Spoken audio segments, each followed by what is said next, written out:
Yeah, so welcome back. Going up Kelvin's Cairn, as I said, not really suitable for axe beaks to climbing up the side of this mountain. So what did you guys do with your axe beaks? Malax, Coco, Axel, Rose, and Dave.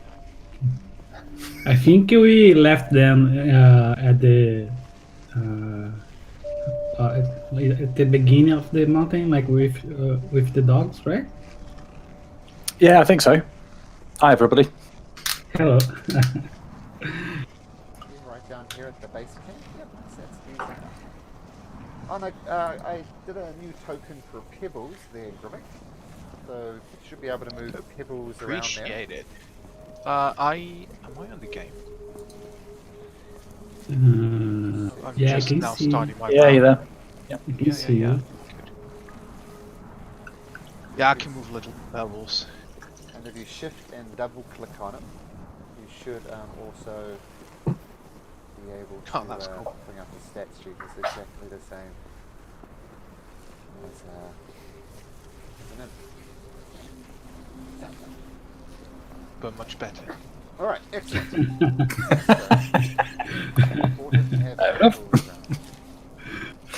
Okay, so we'll assume that down here at the base camp is where the axe speaks left. And yes, so we left it off last week.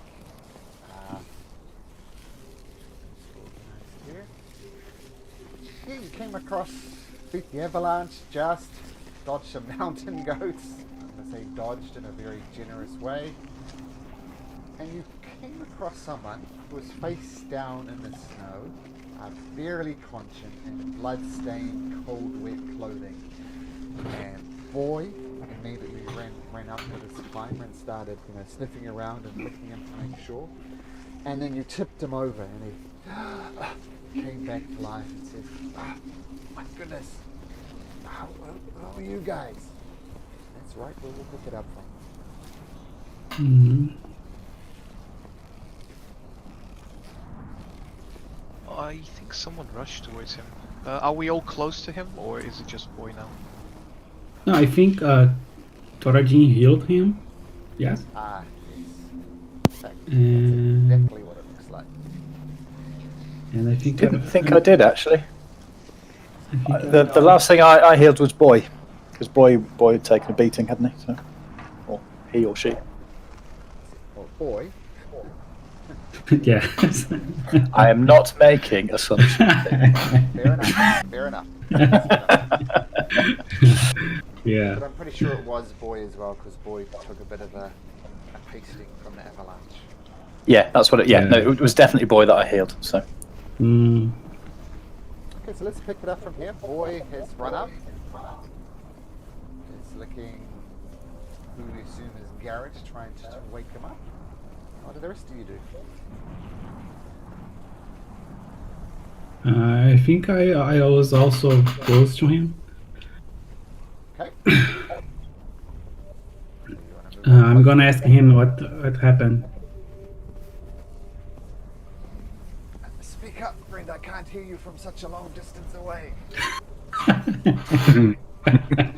Okay. Hey, Garrett. How are you? How do you know my name? I just assumed because this boy he's with us and we were here to find you. Your husband? He asked us to find you. That's amazing. Not feeling too great, but he stumbles to his feet. So can you walk? Yeah, I can walk. I'm pretty beat up, but. But what happened? Man, I was leading an expedition up here. They were keen to find someone called Oyuman Tarok.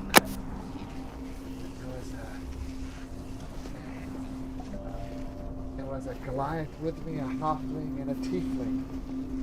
And we were attacked by a Yeti. I don't know what happened to the rest of them, but I turned and fled, trying to draw the Yeti away from them, but unfortunately What? the Yeti got to me first. I think it thought it killed me and left me for dead. And man, I would have been dead if it wasn't for you. What is your name anyway, friend? What is your name? Yeah, I'm Malik, and Malik. these are my friends. They are with me. Oh well. See anyone around us?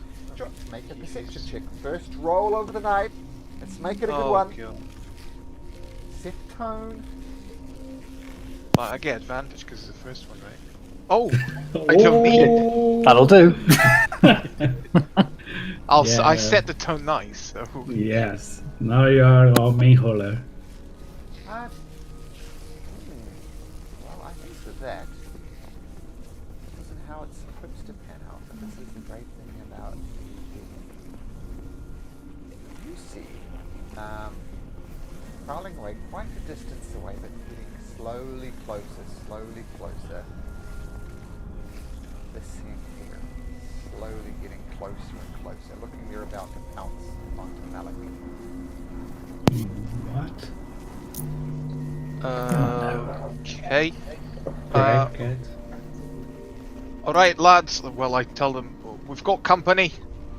And does Garrett look like he can move?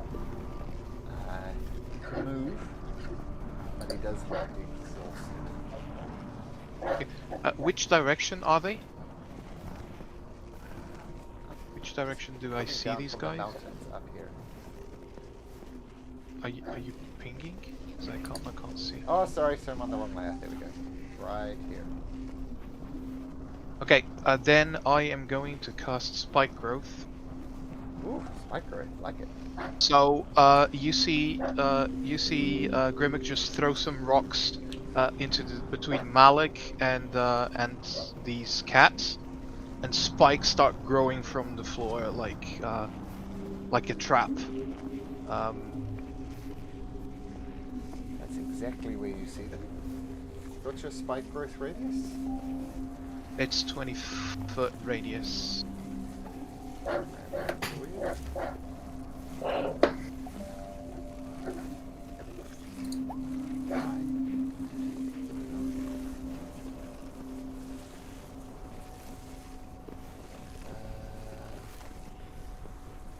Got these templates.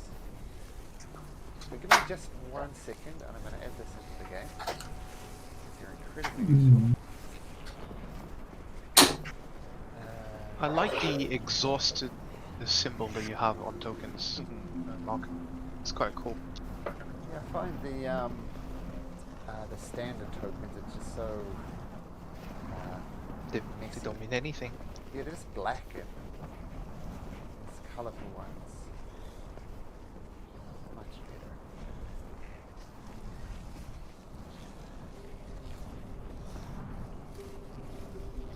Oh, my token always has the wrong HP.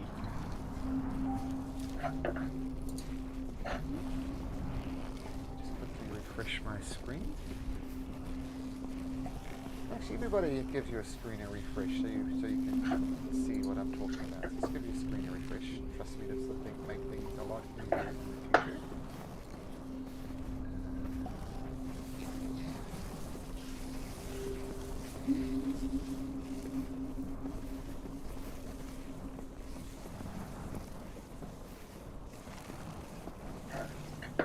With them, god damn it. So what you'll see once you've logged back in is under the word the heroes, you'll see a new thing called area of effect templates. And you'll see blue, green, orange, red, yellow. So what colour are your spikes, Thoradin? Grimmick. Not mine, not mine. I guess they're made of stone, so there will be, if there's a brownish, There's no brown. red, yellow. Let's do yellow then. Yeah. So I'll explain how to do this. So do you see the area of effect? Ah, there you go. You're onto it. Yep. Oh, cool. Wow. So everybody can drag any one of these on, and then you position it where you want. I'll do it like this, and I'll position myself here. Now, one thing that's not entirely obvious is the inner black circle that is the edge of the thing. It's not the outer Hey, yellow. folks.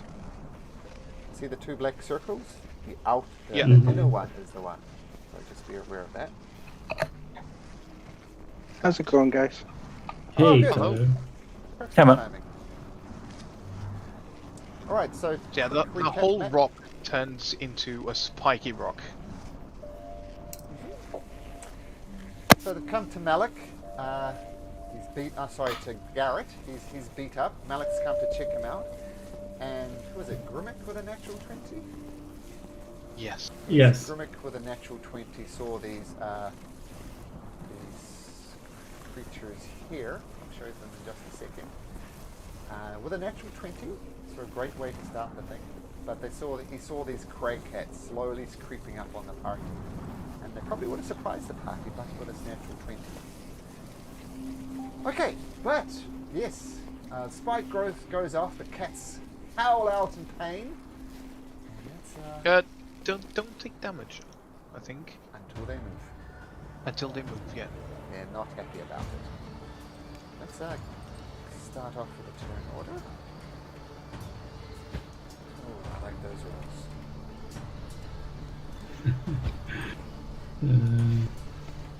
Oh.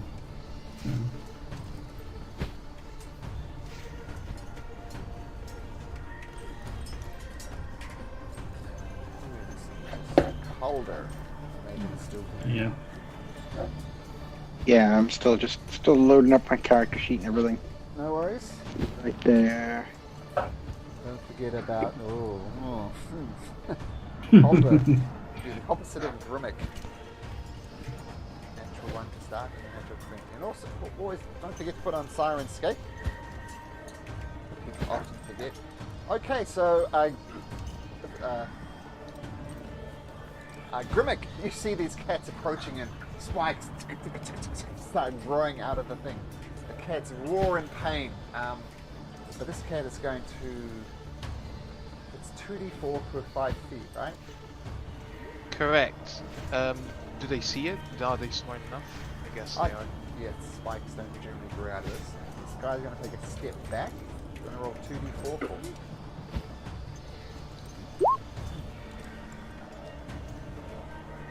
Wow. Wow. Oh. Did he move?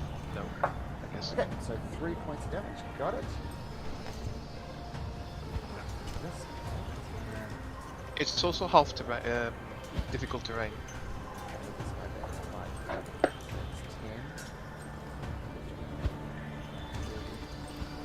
Did that guy move as well? He did, so 2d4 for him as well. Nice. Not the best rolls, not the worst rolls either.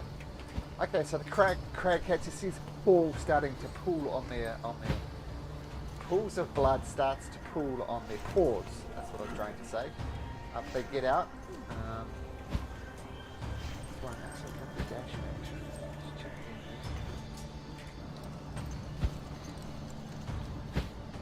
There. This one will go to there. Kind of stalking around and ready to jump on you guys. But Grimmick, you get the spell off.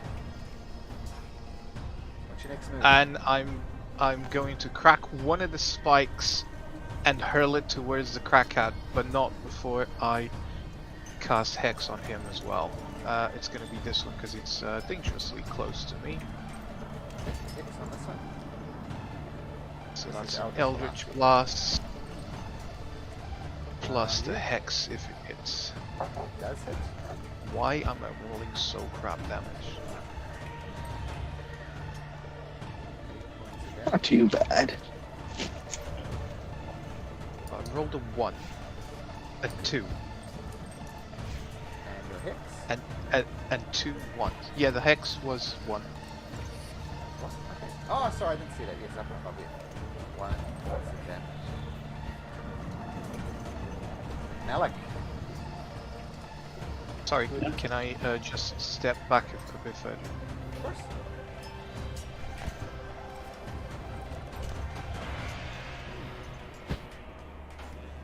Oh, I got to roll boy in the initiative. I'll have boy Whoa. after this.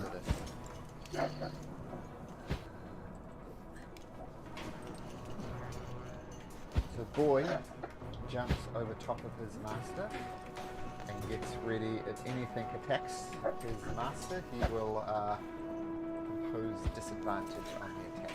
Alright, very good. Thoradin.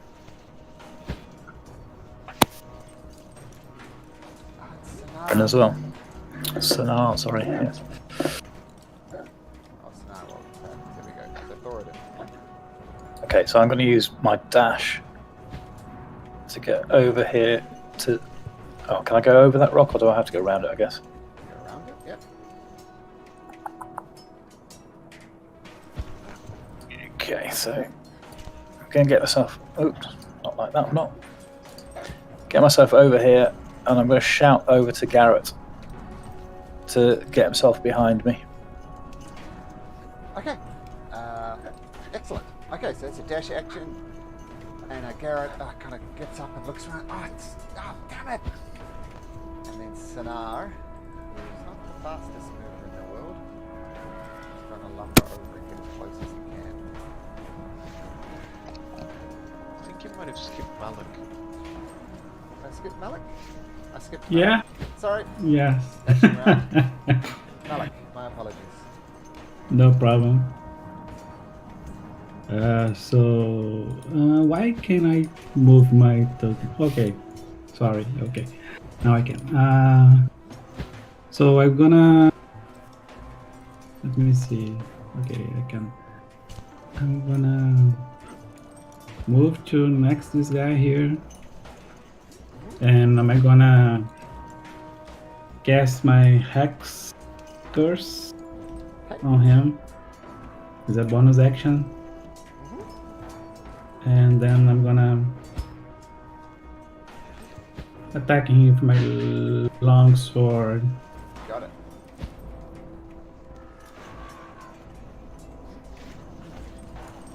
That hits. So This one is hit. a 9. Yes, 9 damage, and I'm gonna also cast Divine Smite. Okay. Yep.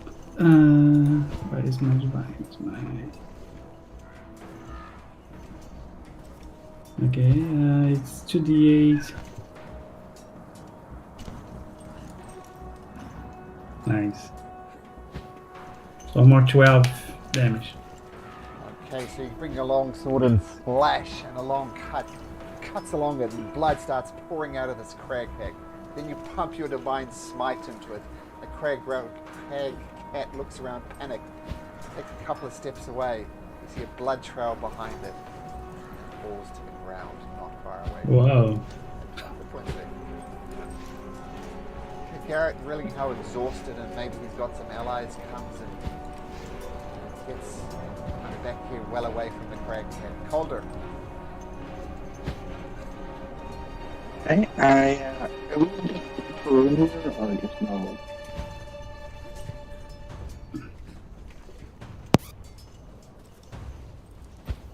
Yeah. Did you hear me? Oh, sorry. No, I think you broke up there, Matt. Yeah. Oh, sorry. Are we in difficult terrain here or just normal movement? Normal movement. Okay, alright, so Calder's gonna go to here then, and oh, actually, I probably can I see around this rock? Yep. And I'm gonna cast Frostbite. Okay. 60 feet. Yep. Casting Frostbite at the last one there.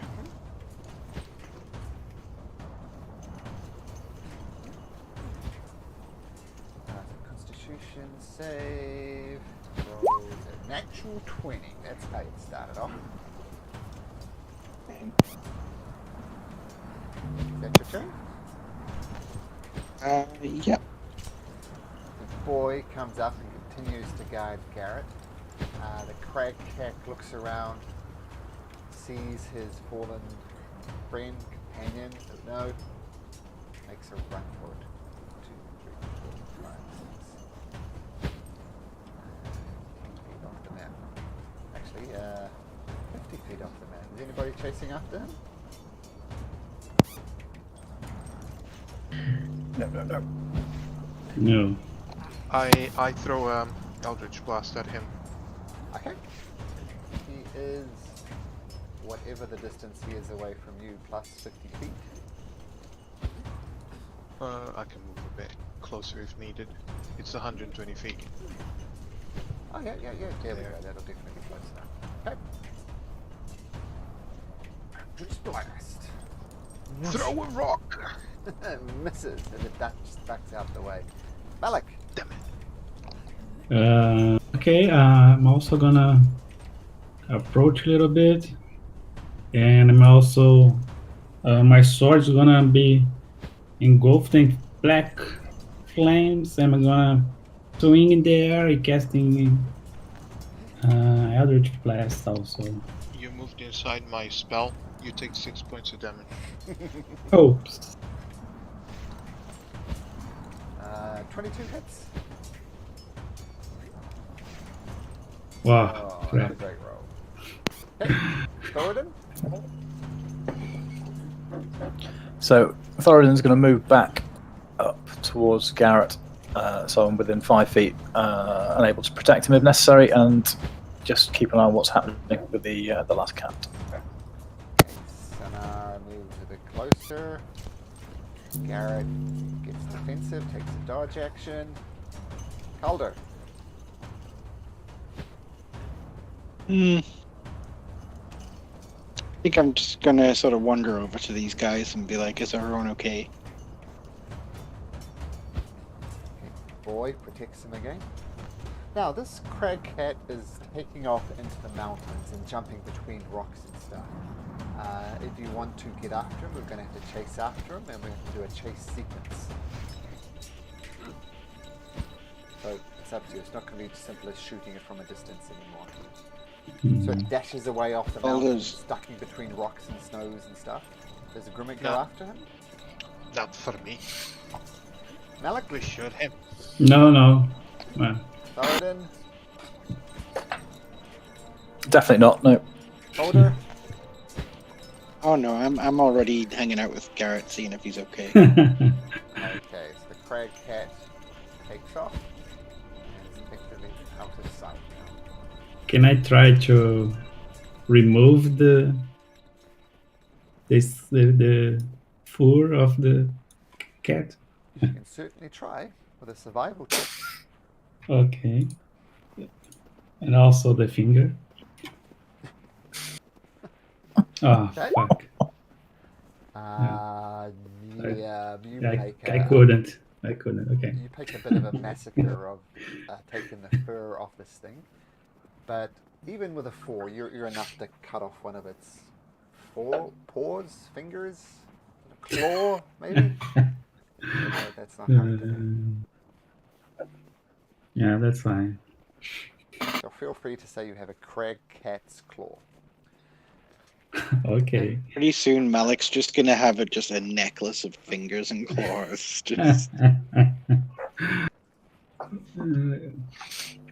I just Garrett leans just up.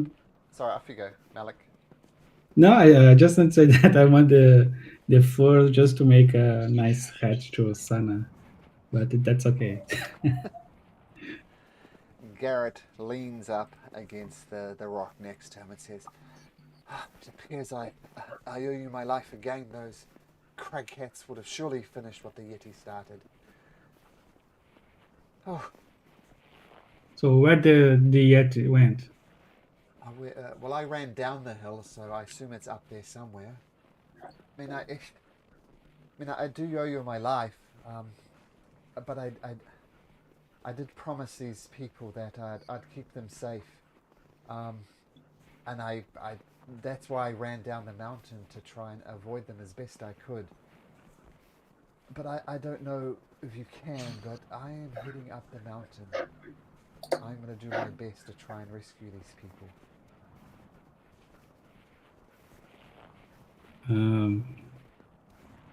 I don't know if you are well enough to go after them.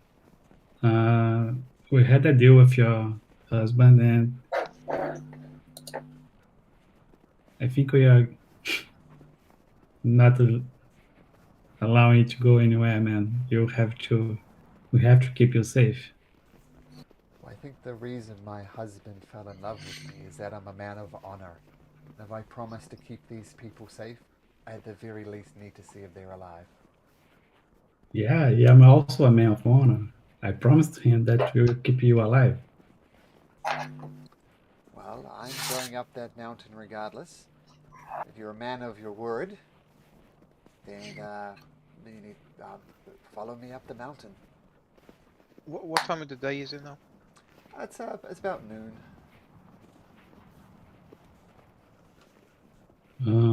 How long did you run? Is that far, the place? Well, I'll just bring over to this map. Well, we're most of the way there. There is a bit of a tricky climb we need to do to get much further. Maybe take us a couple of hours to where we were attacked. Did you see any place we could have some shelter? I mean, you look like you've had quite a day. We're all so tired. There's no point in going finding them now. Some of us are quite tired. You look tired yourself. We should rest before we carry on, but I promise we help you go to the top of the cairn.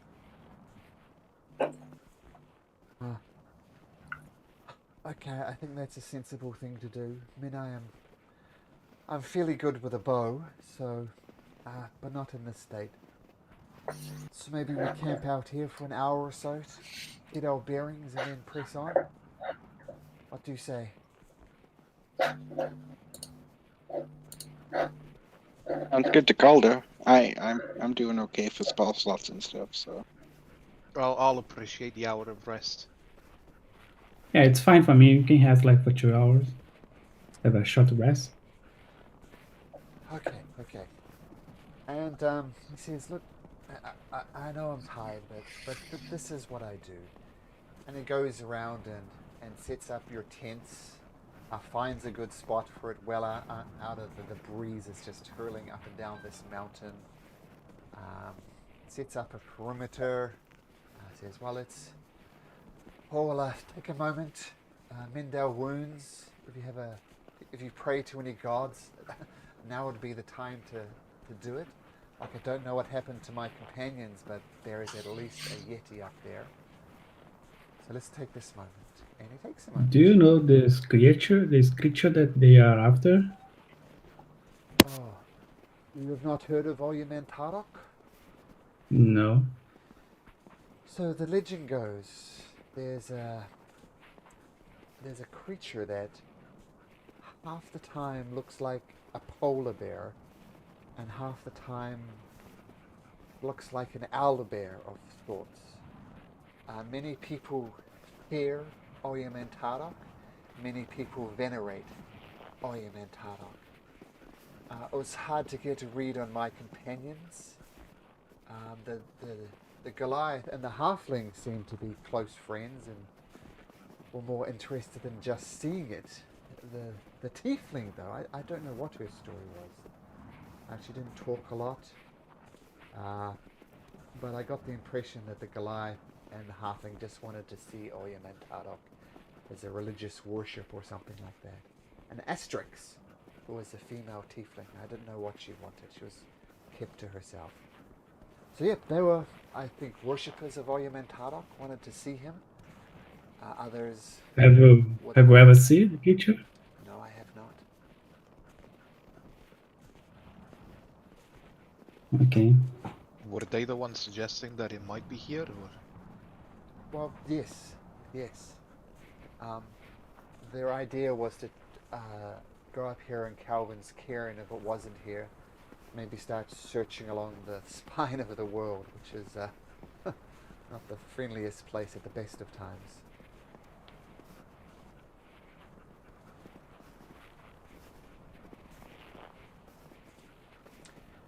While he's telling this story, Calder's just actually, is it daytime or is it nighttime at the moment? Noon, about midday. Oh, midday. Oh, never mind. He's just gonna work on his coat. Okay. So feel free to take a short rest if you so choose. The sweet, sweet short rest.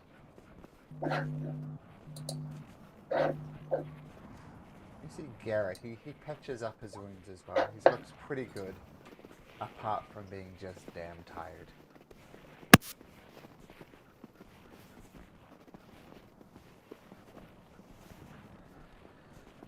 The hour goes past, uneventfully. By the way, Malcolm, we found a piece of metal, right?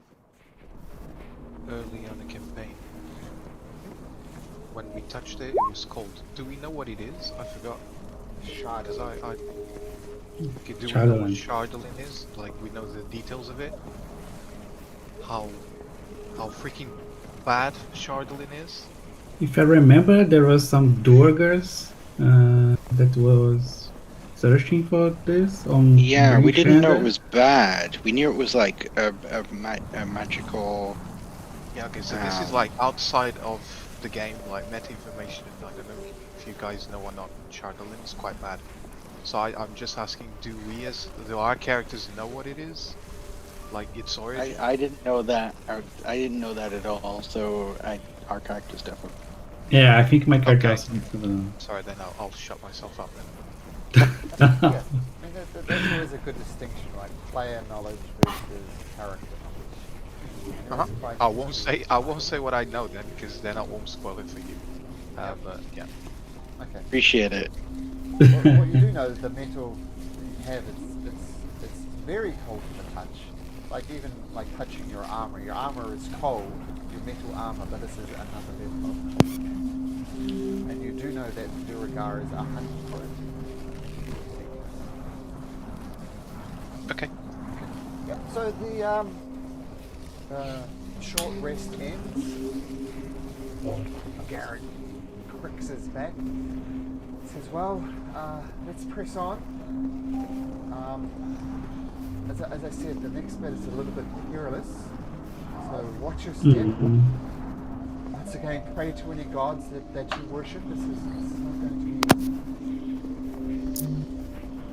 be. I just want to say that you have a loyal friend here. This boy, he really wants to find you.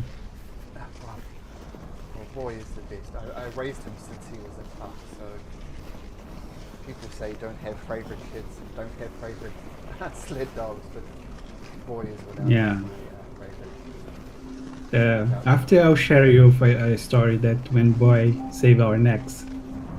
That's a good story. And you relate, it's a story of the moose. Yeah.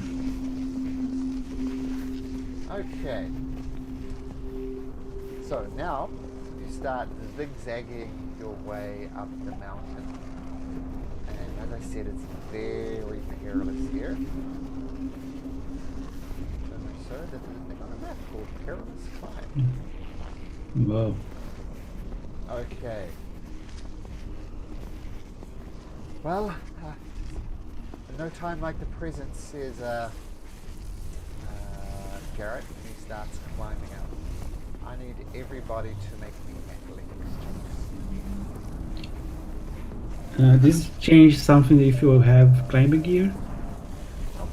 Yeah, you did go out of your way to get climbing gear, so I'll give you advantage on these checks. Strength or athletics checks.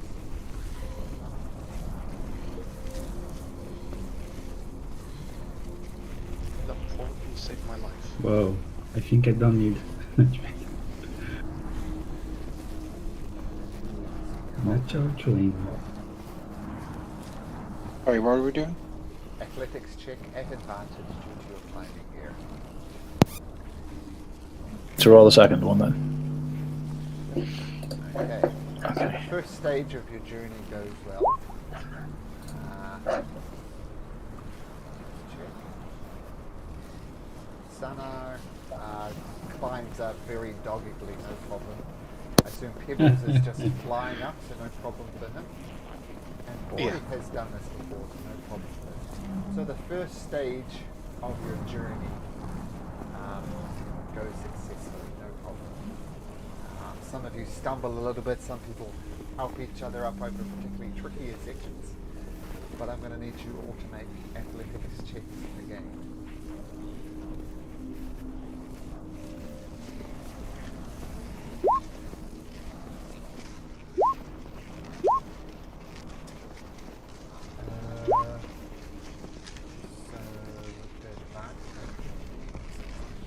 Okay, very good. So you look at some ways that look like they'd be good ways, but with your with Garrett pointing out the way, you managed to skip those dangerous areas. So far, so good. And for the third and final time, make me an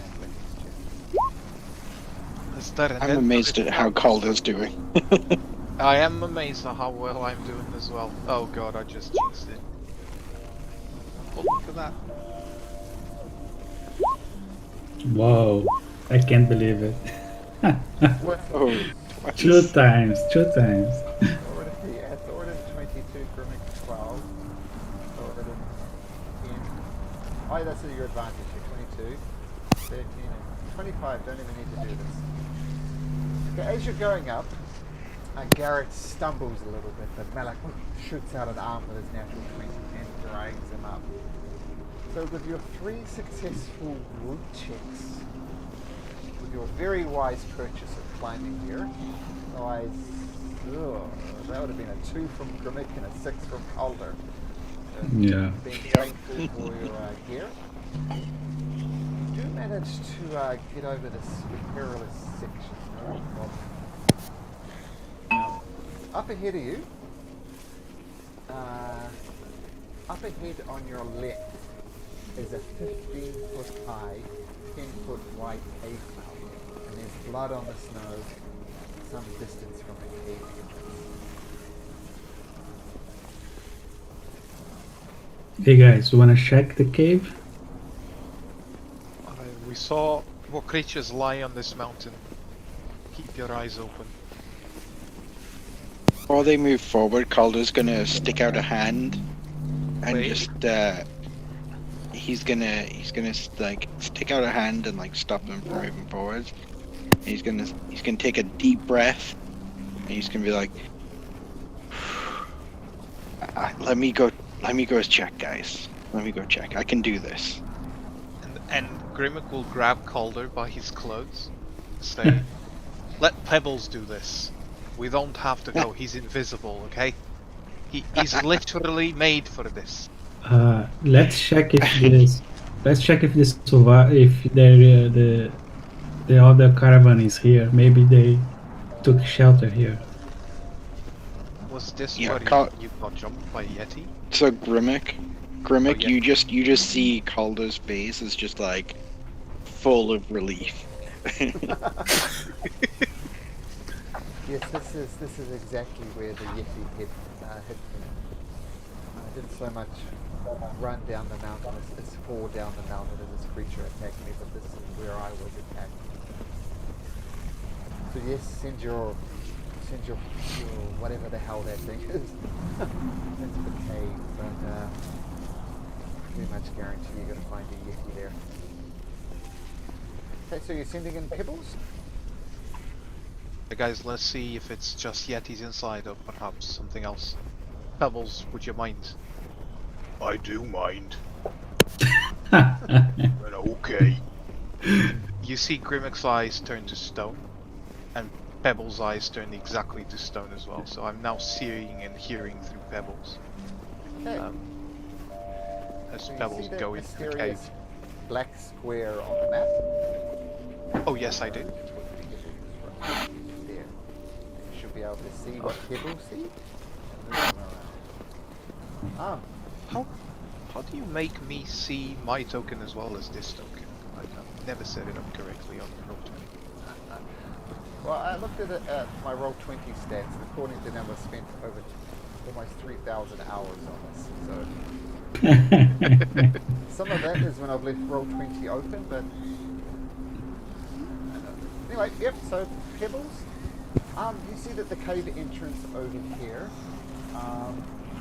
Yeah. If you get any further, we can look inside.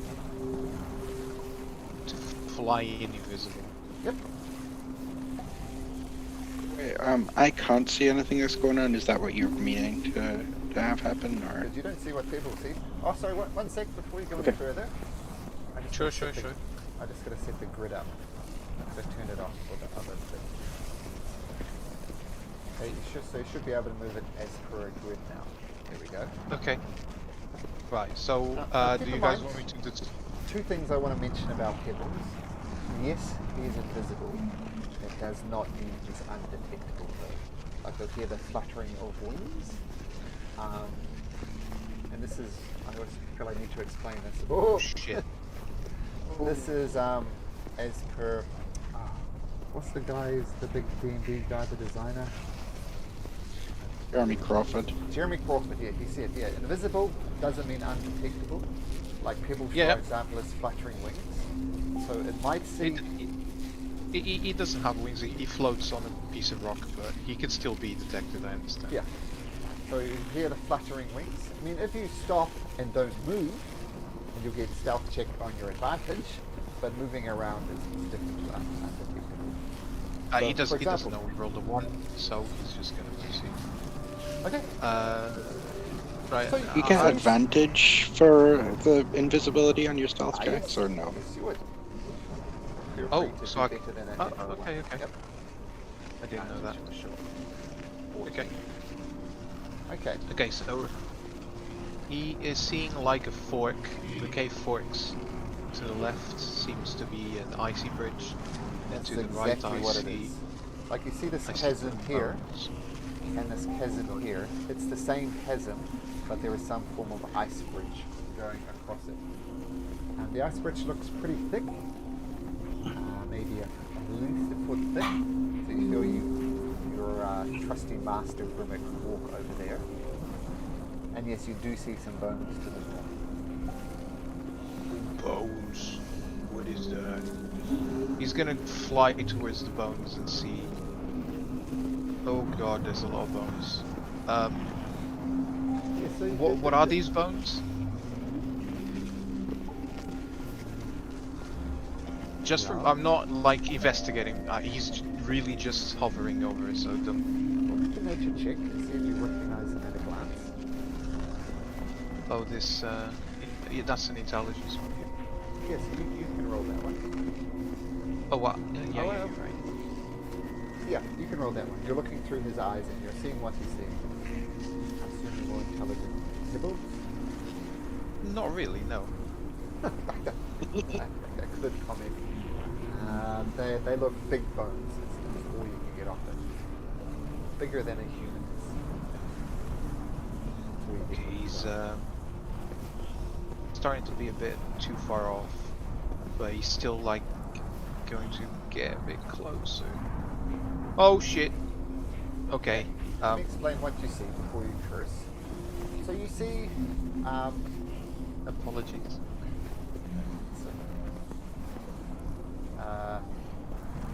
you see this. Isn't that adorable? A little Yeti type.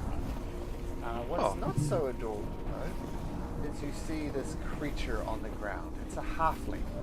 Little tiny halfling. Oh. And it's being played with by this Yeti type, kind of pushed around. And the halfling's kind of curled up into a ball and trying its best to look to not look like a ball, doing a terrible job of it.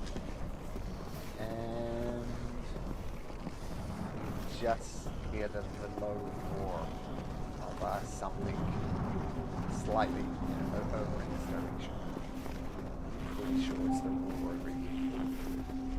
I don't get paid for this. Pebble starts going backwards and is gonna fly just to see, because this seems to connect. Okay, so he kind of sees that. Oh, that's the same room. Okay, he's gonna go back. Alright guys, this is Grimmick talking. Pebbles arrives and lands on my shoulder again. You guys don't see him, but... Alright guys, seems like one of the adventurers is inside. He's in a bit of predicament inside. But is he alive? Barely. He's being currently poked by a baby Yeti. Mama Yeti's also inside. What type of creature was it? Was it a Goliath or a halfling tiefling? A halfling, female. Female? Yeah. Yeah, That'll, look. that'll be Perilou Fishfinger. We need to get in here and get her out. That's asking a lot. I mean, it's a goddamn Yeti. But we need to get her out. Do you think we can face a Yeti? I mean, we outnumber them, but it's a close room there. There's not a lot of room to run away if we need to. Well, I mean, the one piece of advice I can give you is don't look at it. It's got this terrible, chilling gaze. Just avoid its line of sight. I don't know. Just cover your eyes or something when you're attacking it. It's hard. It's going to be hard, but I hear rumors. I haven't had a chance to test out these rumors, but apparently it's not good with fire. So avoid its eyes. Fire attacks or something. But if you do, now would be the time to bring them out.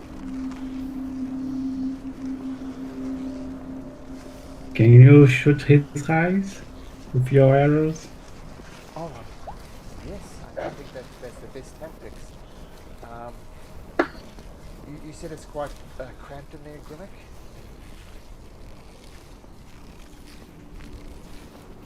Grimmick He's gone on a phone call.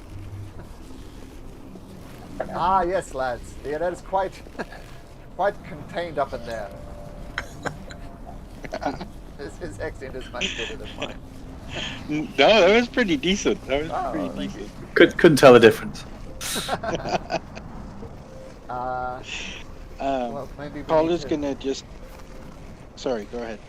Maybe we need to draw the Yeti out from its cave. That might be difficult because that will mean literally abandoning his child. But my arrows are going to be much more effective from a distance, up and close.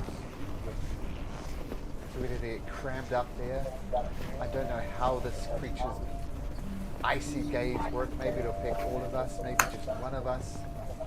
But attacking it from a distance just makes so much sense. Maybe we can use pebbles to lure the baby yet, and then the mom's gonna follow the baby yet. Where's it go?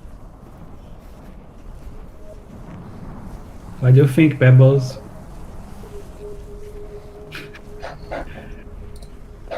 Oh, my master says I shall.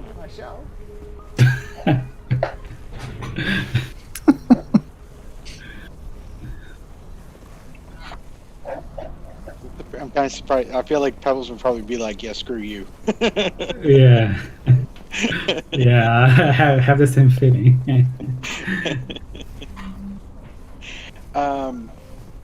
Yeah, Calder just says I could maybe sneak in and prize the Yeti. I don't know.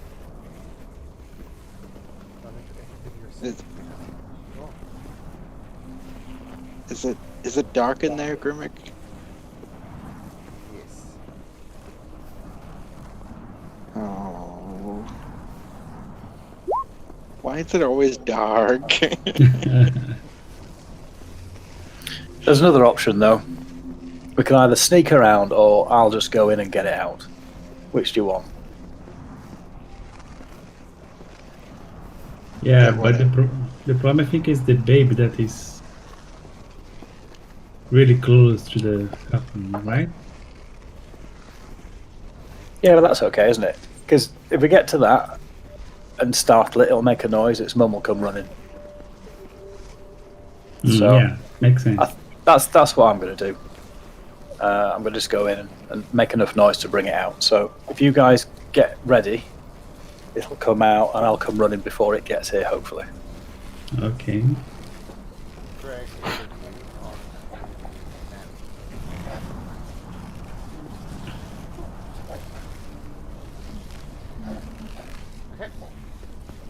Thoradin, there you are. Just move this. And I'm going to move Pebbles over as well, but just as a minor note, I'm going to turn Pebbles' vision off. And if you want to see through his eyes, then just let me know. You can't see through Pebbles' eyes. Okay, so feel free to reposition yourself, shuffle yourself around as needed. Mhm. So where is the entrance to the cave? Okay. Oh, gotcha. Yeah, I think. Is it possible to hide myself in, like, dig into the snow a bit? Yeah, of course. Yeah. I'm gonna do that from this side. Okay, so make your stealth check. Sorry guys, I'm back. What's the plan here? Are we planning to kill the Yeti? Yeah, the idea is to lure the Yeti out so we can have a better fight outside instead of fighting the thing inside the cave. So there are two ideas. One, Torajin is going to go there and make a lot of noise. And the other idea is to Pebbles go there and bring the baby, and hopefully the mother will follow the baby. Alright, Yeah, I Thoradin's actually just going to go and make a nuisance Yeah. of himself with the baby. That sounded really bad. That sounds really bad. Sorry. I could try something. I could try and scare it. I would hate to kill the Yeti.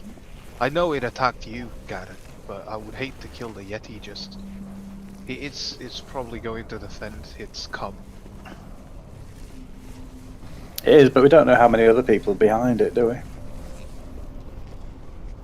I do. I just saw the whole cave. There's only them three.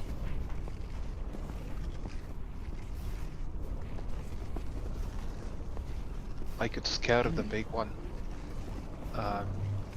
If it works, you guys can go and grab the halfling. If it doesn't work, then we all run outside and fight it here. And what are you going to do to scare it? I'll look at the chat. Oh, that. Thank you.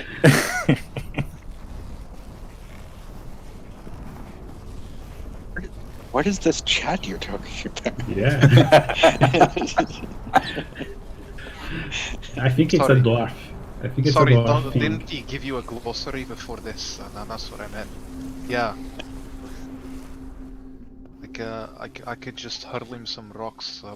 Yetis are scared of rocks. It's up to you guys. I wasn't here when you were planning, so. Well, if we can get away without fighting. Yeah. I don't How- know. Or we could just send Sonar to distract the Yeti and we just rescue the half. No, poor Sana. No, it's. I'm sure he'll be happy with it. But it will be a coward if we do that. I will do what you ask me to. Yeah, let's try to sneak and bring the halfling. And if the mother appears, Grimlock can try to throw some hawks and maybe the mother will be scared. Let's hope. Right, I'll go through the left-hand side. Okay, There seems to be like a high hedge. I'm going to put myself, try to sneak in. You Yeah. guys go through the right. Torajin, do you want to go and bring the halfling? Very good at sneaking, though. But I'll do what I can. I'm good at sneaking. I can go. Because we need someone that is strong to bring the halfling, because probably the halfling can't walk. Yeah, no problems. I'll do it. Garrett followed what Calder's lead initially, and he's just covering up in snow, almost like in a sniper position. It is a really good job. You actually lose sight of Garrett. His stealth was that good. Oh god, we lost him again. Dog sniffing at his heels. Dog sniffing at his heels gives it away, though. We all just start shouting and screaming, Garrett! Okay, so what do you guys do? Alright. I'll try and scare it. You guys go right hand side, I'll go left. So it Try doesn't to scare sound it. like Grimmick is sneaking. I mean, make stealth rolls if you want to sneak, put it that way. Oh, yeah. Again, Wow. second natural one. There you go. You don't know that you stuffed up. Yep. Yep, Thoradin. Oh, slow clap. Okay. Thank you. Oh, you too. I can hear you both from here. I'm right in front of the cave and it's echoing. And I say, alright, guys, I'm ready. You are I'm doing gonna a- go through the left. You are doing a really bad job. I'm hearing you from here. Do that comedy whisper thing that everyone can hear from about 20 feet away. Gosh. Grimmick, Malik- go left. How can Malik hear me here? God. What's Malik doing? Calder's just in his sniper position, just like perfectly hidden away, just like face palming. Right. Guys, I'll go left and I'll count to 10 or something. That should give I'm you gonna enough time cover to get the right entrance here. Okay.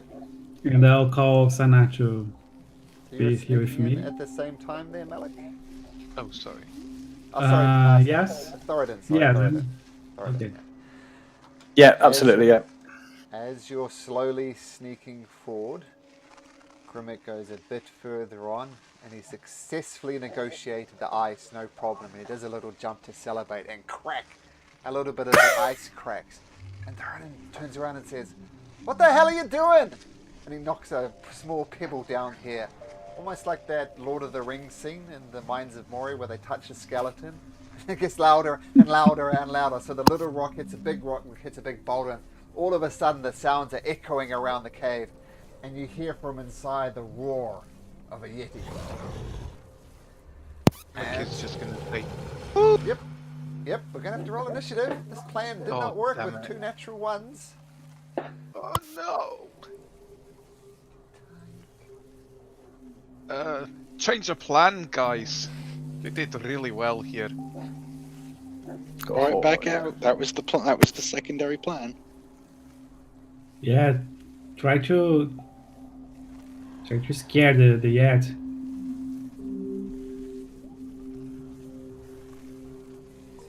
3. Okay, Oh. that's everybody, I think.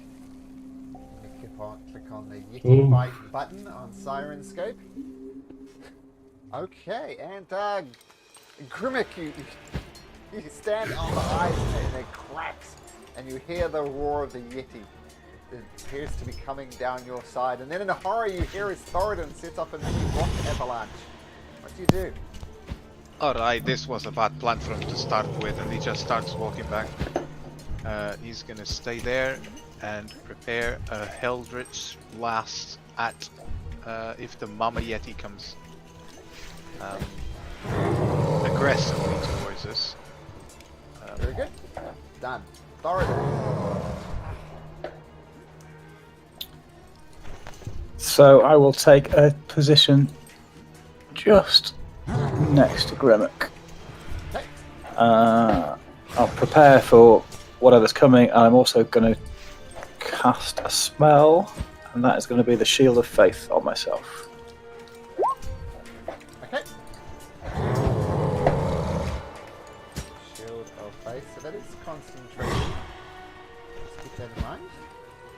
Okay, as you... the sounds of the rock avalanche still coming. Bounding around, almost running like a dog. This Yeti comes around the corner. Grimmick, feel free to do your prepared action. Oh, does it look like it's gonna attack us? Oh, it looks best. Yeah, definitely. God damn it. I think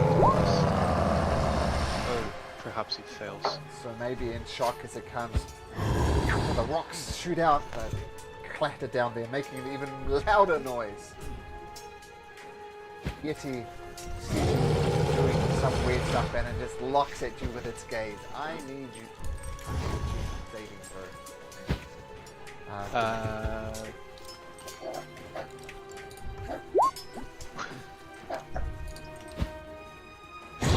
So, this Actually, I'll show the art. I don't think I showed you the art for the Yeti.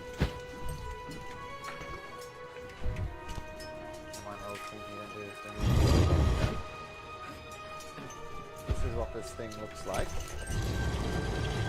But its eyes are deep and blue, and they lock eyes on you. Firstly, take 3d6 damage. 3d6 damage.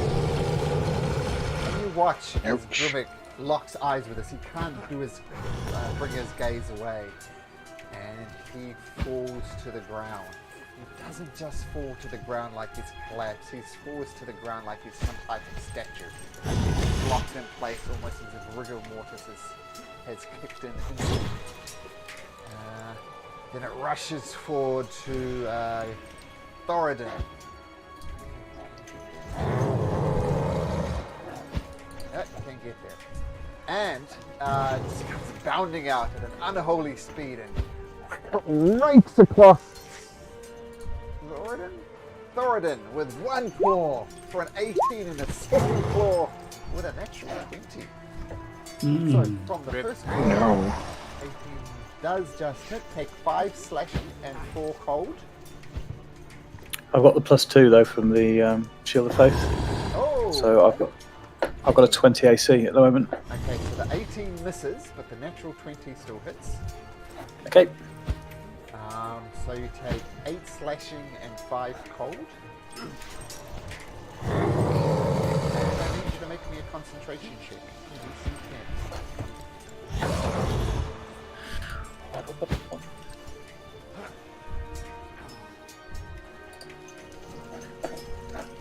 So the Yeti says, shield, no shield, and he just smashes through it, and you lose concentration, so your shield of faith goes down. Malcolm, have I just made a mistake there? Should I roll the d20? Oh, no, make a constitution saving. Ah, right, okay, sorry, that's me being... I ruined that, fantastic. Okay, so ignore all of that, your shield maintains. Ruined the story there, sorry. So whenever you take damage and you have a concentration spell going, it's half the damage, but at least 10. So if you hit with 30 points of damage, at DC 15, for example. It's always at least 10, and it's a constitution saving throw. So you make it, so you maintain your... Sanar. He's going to come up here. That will require his dash action. Actually, he's got something. He's got a rocking gaze. So he's going to lock. It's a bit of a stare off. Sanar comes back with a good gaze. He needs to make a wisdom saving throw, which it fails. So it becomes frightened. The thing comes out with absolute venom and anger, but then it sees your undead companion. It's going to be under the frightened position. Yep. And Garrett doesn't have quite that just yet. But the Yeti is frightened. Garrett is going to scoot up, breaking his hide. I'm going to take a shot with his longbow. Down, foul beast! That was a 10, sails well over his head, no hit. Calder, you see a bad start to this combat. Grimmick frozen on the ground. Thoradin, beat up. What do you do? So I have a quick question. Actually, is Witchbolt a...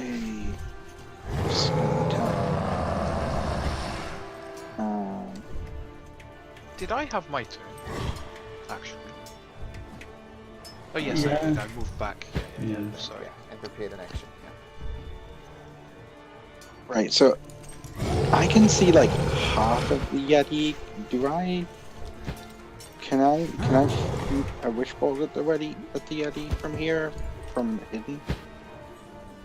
No, that's too much of an angle. I mean, I can look through your character's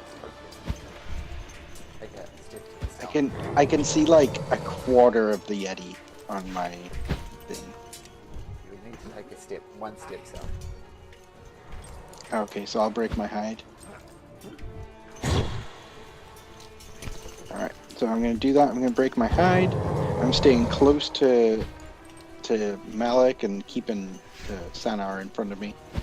And I'm gonna quicken the spell using sorcery points.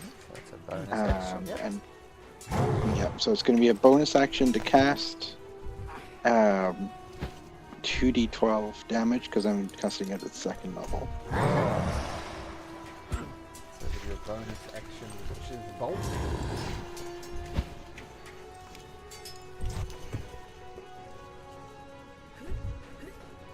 Alright. Alright, cast that at 2nd level. Okay. Sorry, still getting used to roll 20. No problem. Take your time. Is there anything happening? I'm clicking it and nothing's. Let's have a look. Oh, uh-oh. So, Oh, that's why. I see, I got it. There we go. oh, okay, so it's a 12 hit. 12, unfortunately. Oh no, 12 does it. Oh wow, okay, that's good. So, And then I'm going to use my action to do another d12 of damage. yep, that's fine. Yep. Oh, That's come a on. total of 19 points of damage. Yeah, with Witch Bolt, the way I roll it, if you upcast it, your first attack is whatever level you cast it at, but subsequent attacks are at d12, which is exactly the same. Yes. Wow, so this horrible, sickly thing starts connecting Calder and this creature. And it starts roaring in pain and it's frightened and started out well, but not nearly as good. Well, 19 points of damage. Nice one. Okay.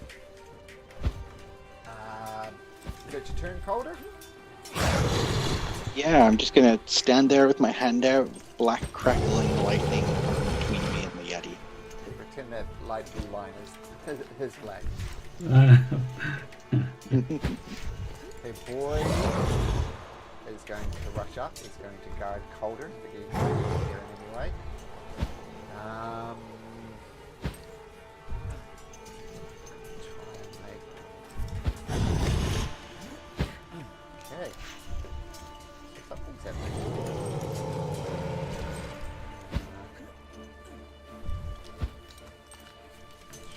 What?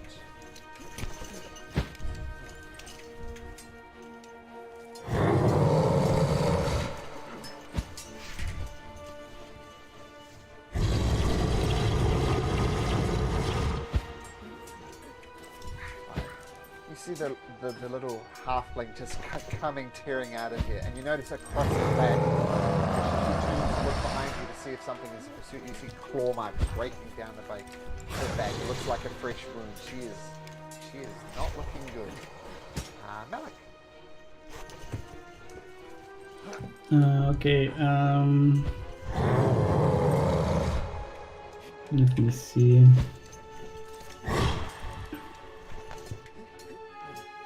Okay, I think I'm gonna try it.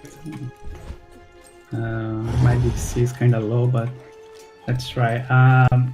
I'm gonna use command. You see that Malak, he starts to glow a little bit. You can see like his skin start to be like kind of gold, and his eyes bright. And he says to the Yeti, go back to your cave. And he casts command to it's a wisdom saving throw. Wisdom saving throw. So Yeah, and the C is 13. was a 19 for his wisdom saving throw. Oh, right. So, unfortunately, it ignores you. Yeah, so as a bonus action, let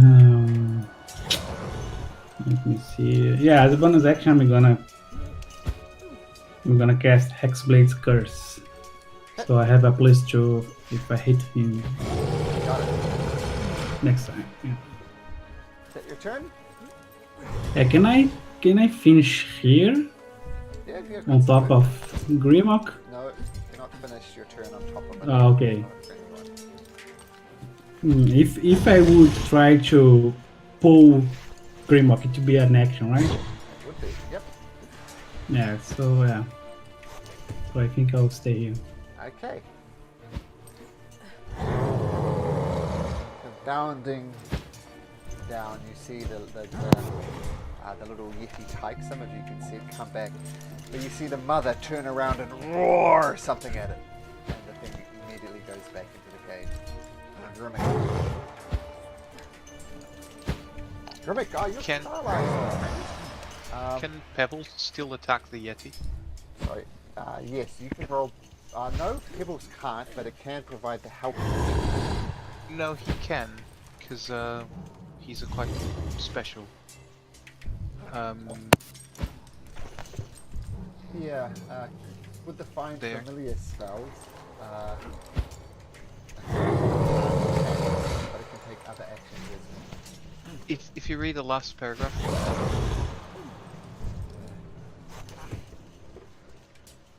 Oh, sorry. Special stuff. And you Yeah, cast it as a um, ritual, so is it gonna- when you cast this spell, additionally, when you take. Oh, okay. Yeah, so it can attack instead of you. it's up to you. Yeah, No, like that's I fine. can forgo my action, and he can actually attack. Well, But let's because roll, I'm paralyzed, roll Pebbles on the. do familiars go before or after me? They go on Yeah, their own so- initiative. Yeah, so he would go just before me. No, he needs to roll initiative. Pebbles needs to roll initiative as well. Oh, does he? Oh, I thought he would go as the same initiative as me. Nope. Here's a text I don't on have the his Find Familiar toe. spell.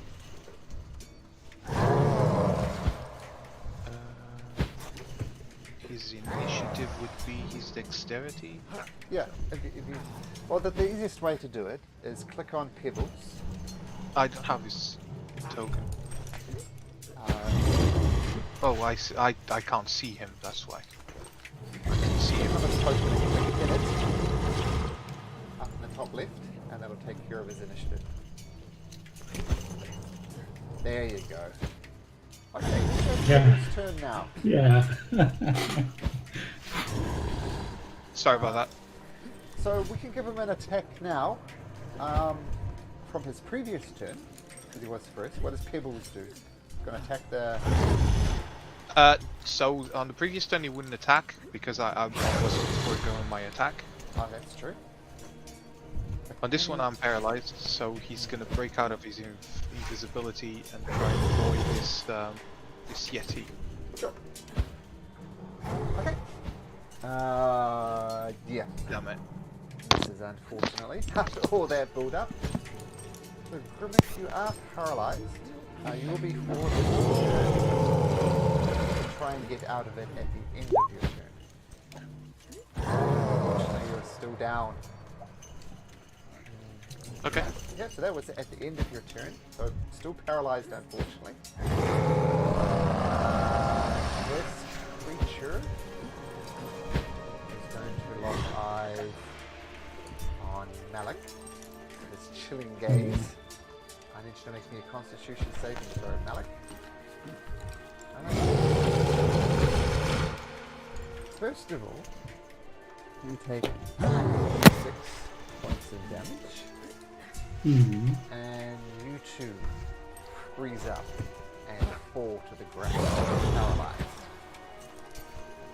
This creature turns towards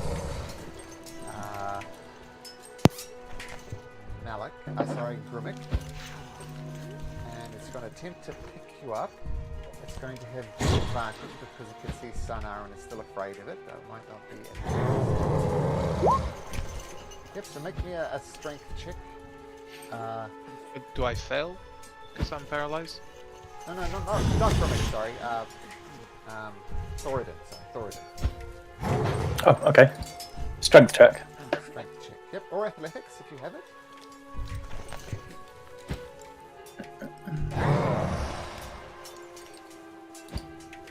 There we go. Oh, It picks you up, moves over to the side, and throws you down the chasm. You tumble down. First of all, there's any special rules for this. Make me a dexterity saving throw. oh dear. Okay.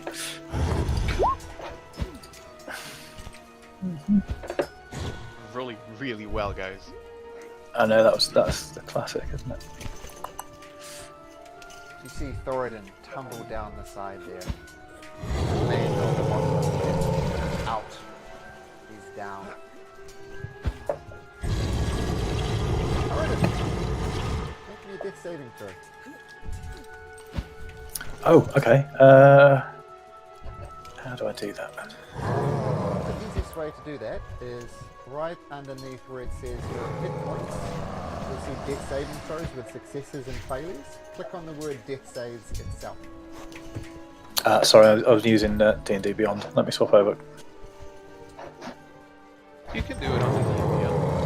If you Can you? have 0 hit points, you click where it says where it says. Oh yeah, I see it now. Okay. So I can see it shows me the failures and successes, but it doesn't say how to roll it. Can't see it. It says death saves, but it's nothing's highlighting. If you click Okay, hit click. points, does it open like a tab on the side? Or death saves? Where is?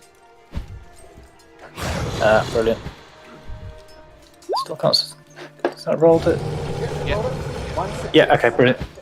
One success. Okay. Thank you. This is not going so well, guys. Yeah. So, let's see if it becomes unafraid of Sonar. Sonar. He is DC 12. Unafraid.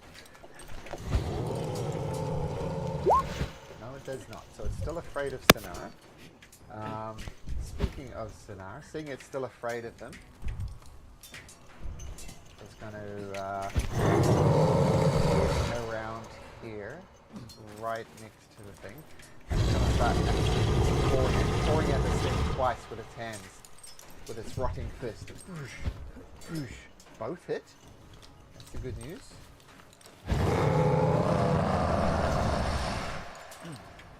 Ooh.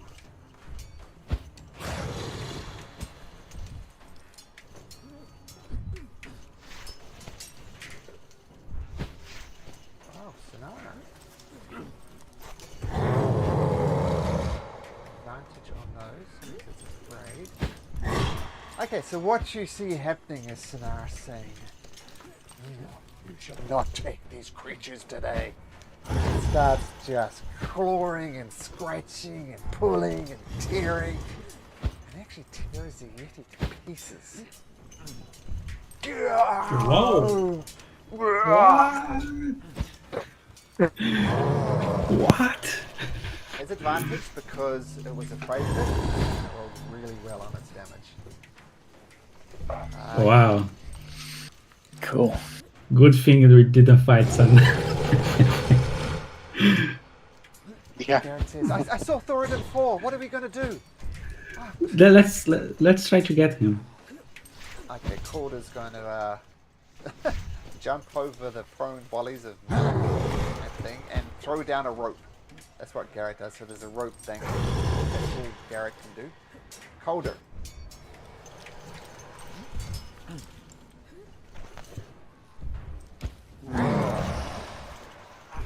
Well, I guess my witch bolt drops because the creature is dead. Yep. So I'm just gonna. Yeah, I'm just gonna kind of run over and just kind of uselessly shout. Yeah, I'm just gonna uselessly shout. Oh, I can see him! I can see him! He's there. He's at the bottom, but he's not looking good. +1 for a useless shout. Excellent. Boy comes over and peers over the side too. halfling dashes over and says, Cairn, they got Growling Bear, they killed him and they ate him! Ah! The halfling starts crying. Malik, you can make me a Constitution saving throw.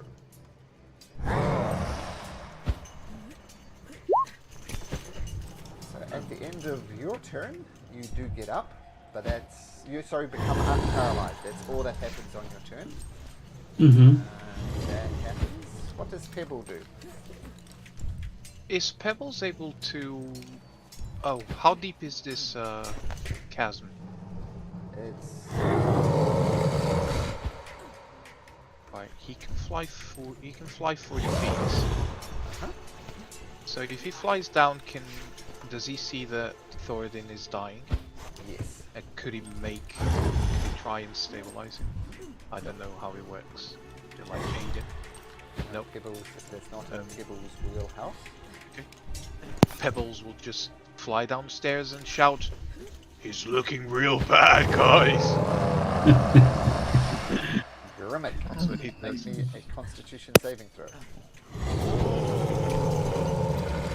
Unfortunately, Grimmick, you're still down. Give you a clue. It's enjoying a my 13. time here. Thoradin. My time. Another dex saving throw. Oh, yeah, okay. One success. One failure. Snars doesn't know what to do. It's not in his wheelhouse. Sana, keep guarding the other entrance and make sure that the baby yet doesn't come here to avenge his mother. You see Sanar move over, get ready in case the fight comes.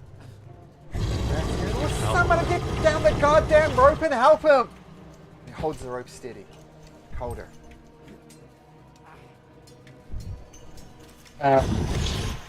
Calder's like looking at Garrick and he's looking down at Thoradin and he's like his eyes are just wildly like dashing between the two and he's kind of hyperventilating. Get down the goddamn rope! Does not want to go down into the deep dark pit, but he also wants to save Thoradin. So I'm just gonna roll a D. I'm just gonna roll a D6, and 4 to 6 he's gonna do it. No, he's too scared. Oh, I like the way you build weaknesses into your character. It's very, very cool. So explain what Calder does then. Yeah. Someone needs to go get him. Malik, can you go get him? I'm trying. Go I'm get paralyzed. him. I'm getting up. He's dying. Yeah, He's dying now. I'm trying. Or he is just barking. I have bark sounds here. Be quiet though. The boy just bark! Probably adding to Calder's panic. Yeah, for sure. The halfling comes down, just takes a few deep breaths at the side there. Malik, you can use half your movement to stand up. Yep.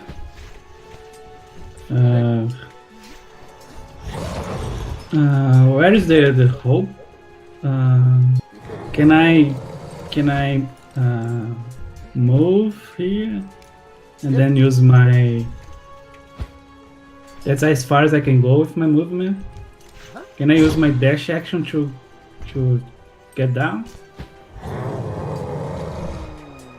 Yes, but your athletics check to get down is going to be a bit more difficult because you're rushing to get over there and you're not going to be able to do anything now because it's an action. But I'll give you, you can go down the rope. Let's see how successfully you do it though. Make an athletics or acrobatics check to scale down the rope to get the Thoradin.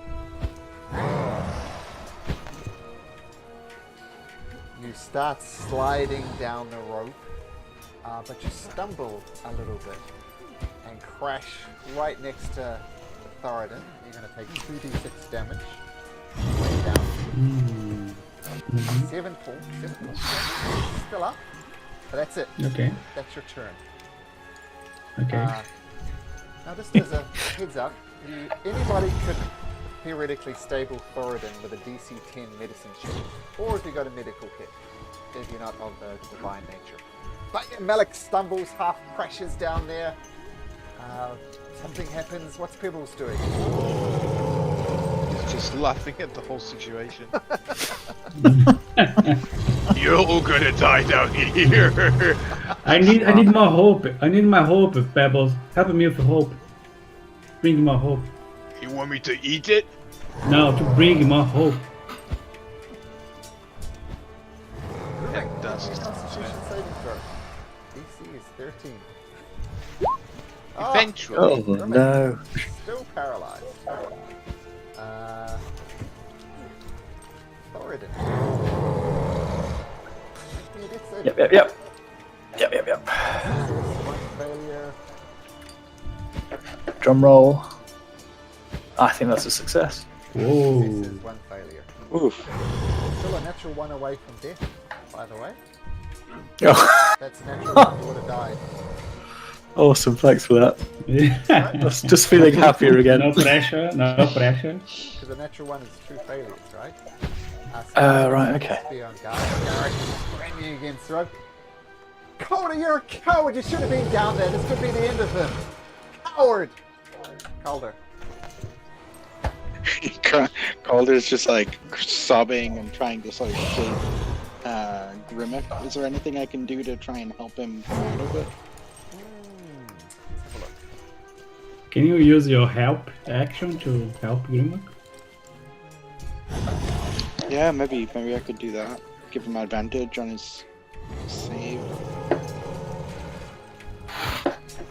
Guys, Thoradin is literally dying. I'm fine. I'm just resting. Eventually I will wake up. The paladin's next to him. He's fine. I mean, I did. What Calder sees is very stiff Grimmick. What does Grimmick do? I can't Calder? Oh, Calder, yeah. Calder, what does Calder do? It's Calder's turn. I'm just gonna be like shaking him and trying to get him to wake up, and I'm like through my tears, just like, wake up, Grimmick. Okay, so he's shaking Grimmick, asking him to wake up. Mechanically, there's nothing you can do with a shake action to wake him up from paralysis, so it doesn't work. Oh, there's nothing I can't like medicine check it or anything like that. No, not with paralyzed condition, unfortunately. The boy continues to bark, panicking Calder even more. Alec, you're right next to your fallen comrade. What do you do? Yeah, I'm gonna close my eyes and then put my hand on his shoulder. And I'm gonna cast Healing Hands just to stabilize him. He'll gonna heal for 3 hit points. With that, with no active combats, and Thorin having been thrown down a cave, life returns to Thorin. God. Hey, What hey happened? man. Are you okay, man? Can you get up? I think so, but what on earth happened? One, Yeah, I did think it the hit me? Yeah, the Yeti wanted to show you the down floor. Well, I've never had that before. Grimmick, make a Constitution saving throw. See how long you can keep this up for. Nope. Again. Hey, Yeah. I'm just gonna keep on shaking. Yep, Keep on on rolling. shaking. Keep on rolling. I help somebody throw another hope to help. I want to see how Grimmick. Keep on rolling, Grimmick, till you get out of it. I mean, eventually it wears out, right? It's not like permanent freeze. 1 minute. So that's 5 you're failed. we've only got 2 hours left of playing, you know. So. Keep going. You got 5 more until you wake up anyway. I wanted to see how bad it was. Nope. Yeah. Nope. Oh. Jesus. I think This that's is the impressive. lowest I can roll. So I'm getting all my bad rolls out of the table right now. There we go. Oh, there you go. You finally come up on the 9th round of combat, something like that. Okay. That was spectacular, Grimmick. Well done. Okay, carry I on. was always bad at rolling. Don't need to praise me.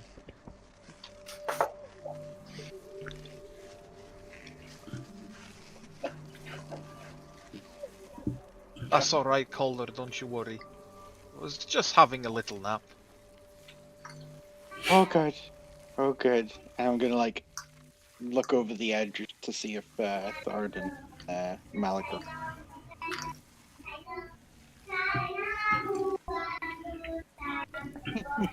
So how are you going to leave this hole now? There's a rope you can climb, or the walls you can climb. Yeah, but this guy here just barely survived. This guy is on death's door. I'm gonna throw my climbing kit down if you need it. Okay, thanks. I think with the climbing kit, with the assistance from Garrett on the rope, you can safely get up to the top. It's a bit of an effort. It's icy slopes, but you eventually manage to get up without anything.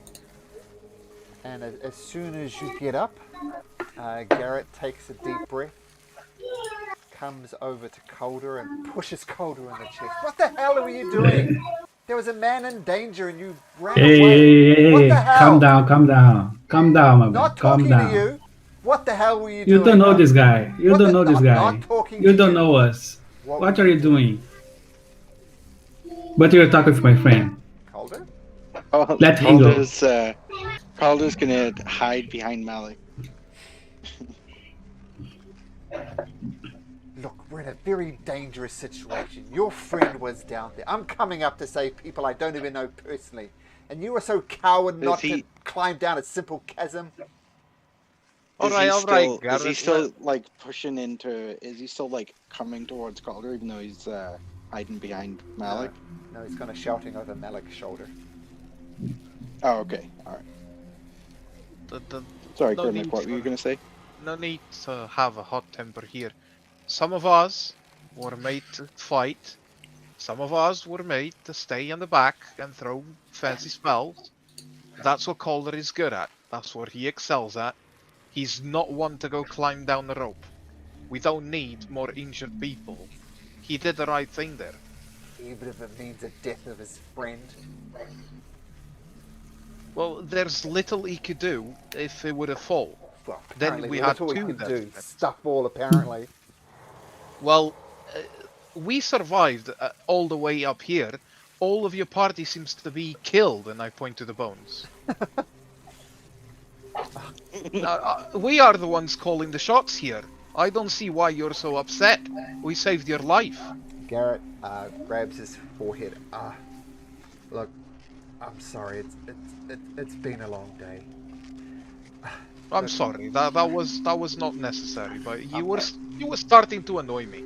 I apologize, and I'm tired. People I know have died. I'm colder. I'm sorry. Now, where is the halfling lady? Oh, she's outside panting. She's looking very bad. But Garrett holds out a hand to Calder as a shake hands. So, Well, Calder doesn't take it. He's just hiding behind Malik. He's just like, so it was three. I'm sorry. So it was three people. One is he. The other one was eaten. Where is the third one? At this, the halfling comes out looking, as I said, big claw marks down her back. And she says, well, they caught me and... I mean, there's no easy way to say this, but those bones you see up here, that's Growling Bear. They ate him. And asterisks, She was a strange one. I don't know, but she ran up the hill.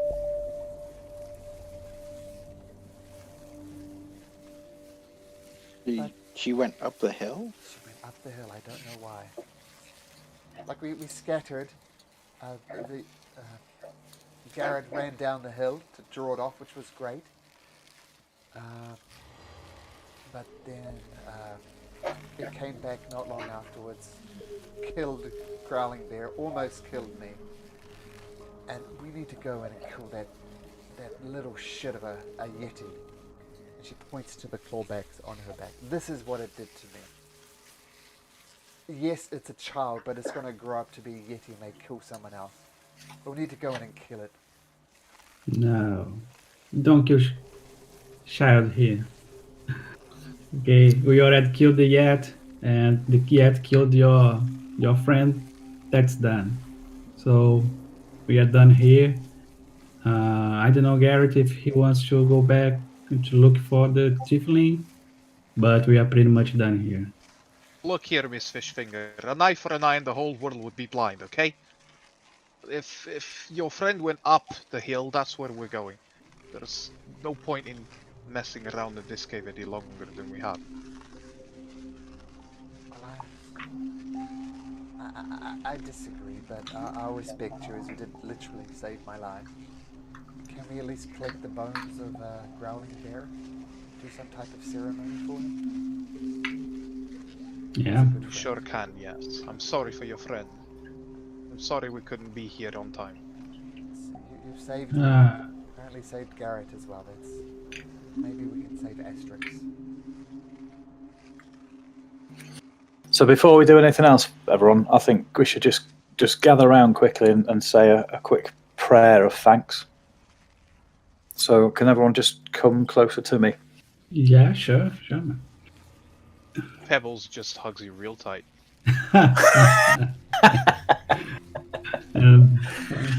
So Thoradin's gonna look up and he's gonna raise a prayer to Tyr, thanking Tyr for saving him and saving everybody else, and then he's gonna say a few more words. His eyes are gonna just glaze over as he actually casts a prayer of healing over everybody.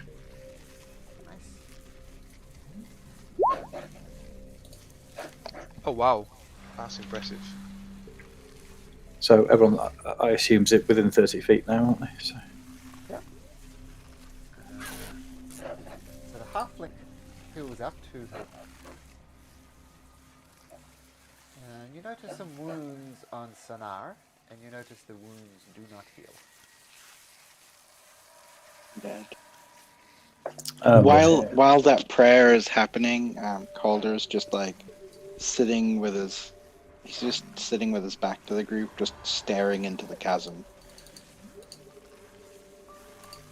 We're just looking at where he failed to do anything when he was needed.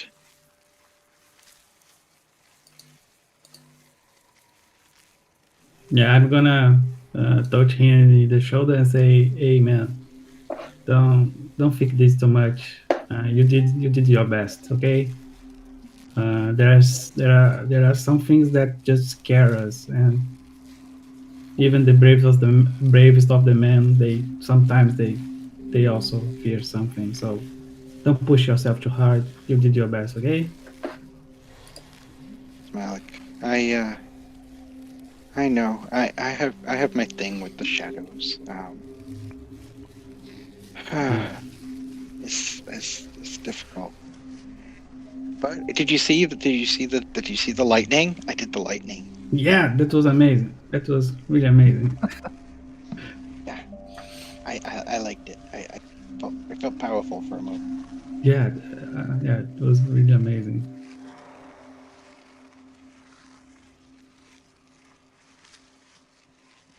So we should go get those bones then. Yeah, just try not to mess with the baby yet. Yeah, well, the bones are up here. As long as it stays away. We get the bones. Sorry, Matt. Up here.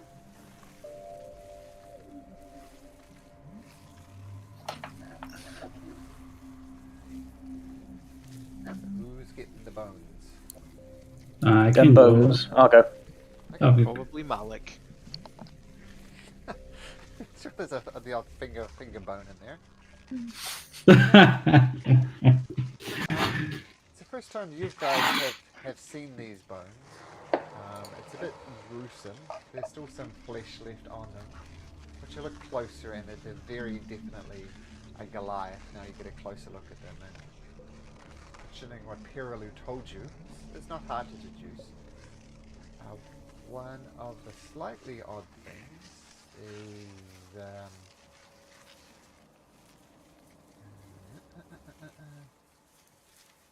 yeah, down here in a little niche in the wall is the head of Growling Bear. And there's some heads of some other creatures as well, like crag cat and some other things around here. Apparently the Yetis like to collect the head as trophies. But you see, Thoradin, if you go a little bit further north, there is Growling Bear's head quite here. No doubt the freshest one.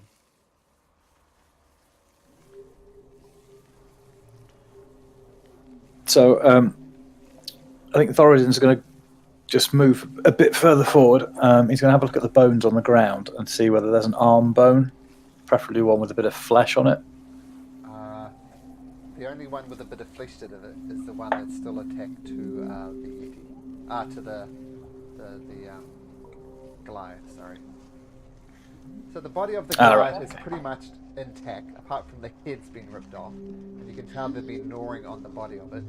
So you can get at the arm bone of Growling Bear if you'd like. Yeah, no, it's fine. I'll leave that for the moment. So I'll go and have a look at the heads, and I'll just shout over my shoulder. Malik, they're a bit like you. Mm-hmm. They're keeping bits of people who are dead.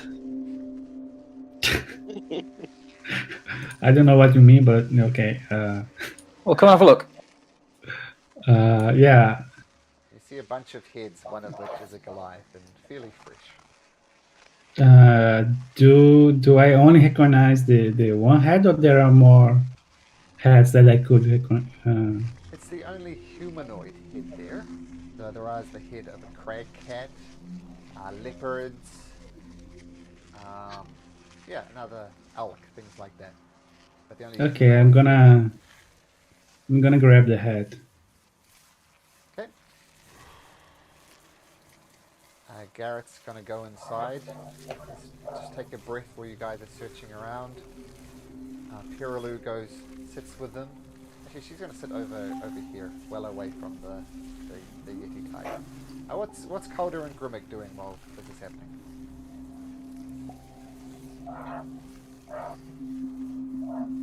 Grimmick is going to tell Pebbles to go and look down the chasm to go and look for something useful. I mean, if Thoradin fell down there, someone more powerful might have fell. Magical items down there. More powerful?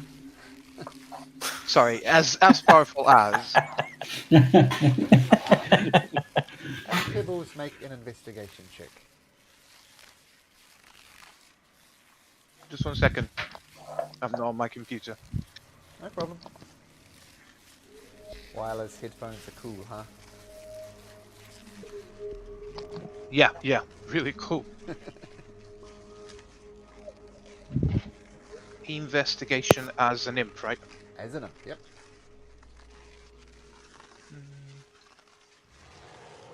That's intelligence.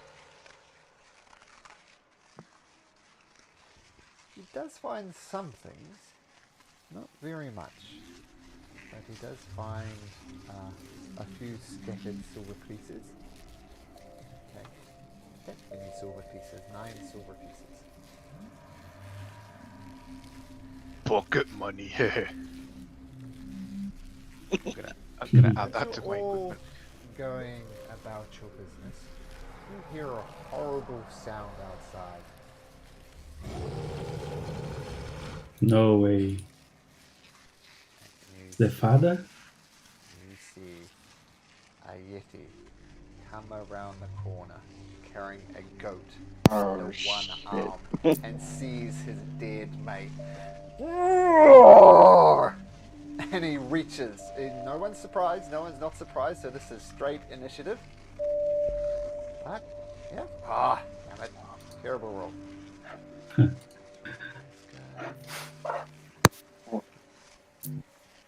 I was about to say I was about to have a nice heart to heart with Sanar there, but I guess that's not happening. I guess it's not.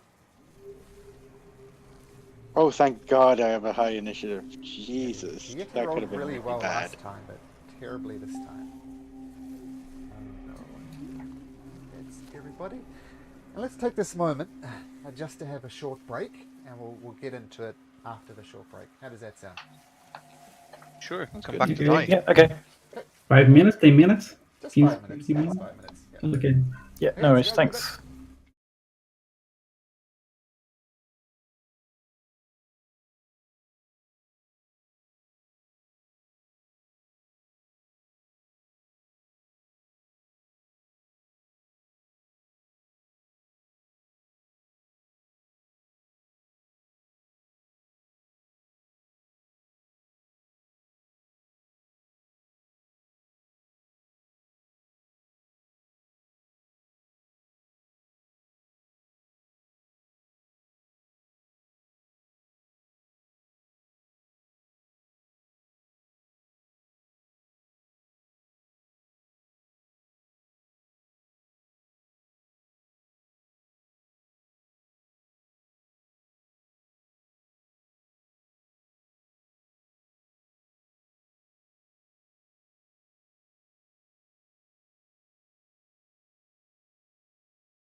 glowing black shadows, and his sword also with shadows, and he slashes the air, and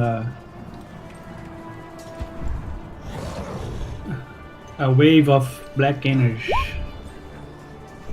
Oosh. 14? Oh, what's the...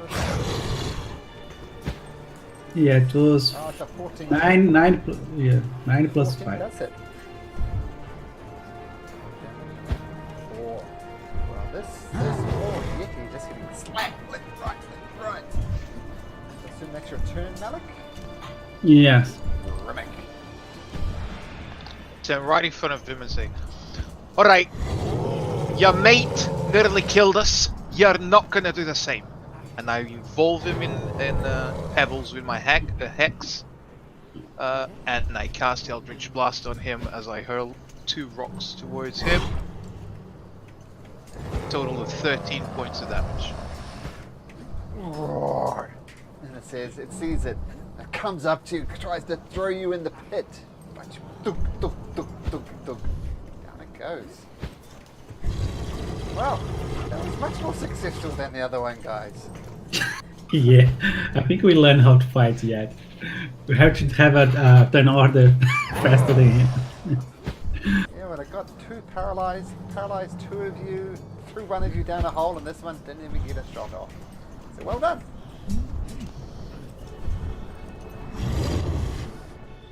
And we have goat meat. Yep. Yeah. Yep. And I rolled super high on that mind spike. It was an 8 and a 7 on 3d8s. Yes. Started it, yeah. The initiative help a lot. If we move first, it's a lot of different. That is true. It had For once. For its initiative, it had a +1. Just a +1. Just rolled really well last time. So guys, I think we killed enough yet for today. So No, we're not quite done here yet. We've done Why? this once, we're not doing it again. And Grimmick starts going inside the cave, towards where the baby Yeti is. Crying in the corner. And he's just gonna We're look gonna at the follow. Yeti. And, look, this hurts me as much as it's gonna hurt you, but you're probably not gonna survive. We've done this mistake before. We seem to keep on doing it. And I just hurl a Eldritch just- Blast at him. Okay. Make an attack roll.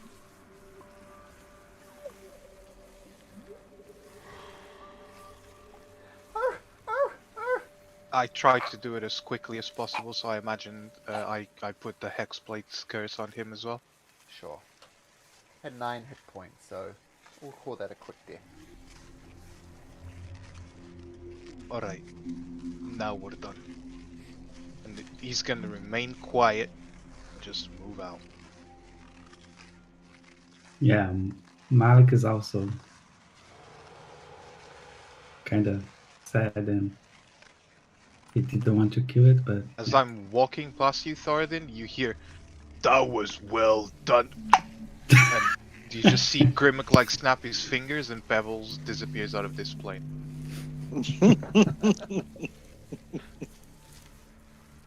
He's just, alright, shall we go?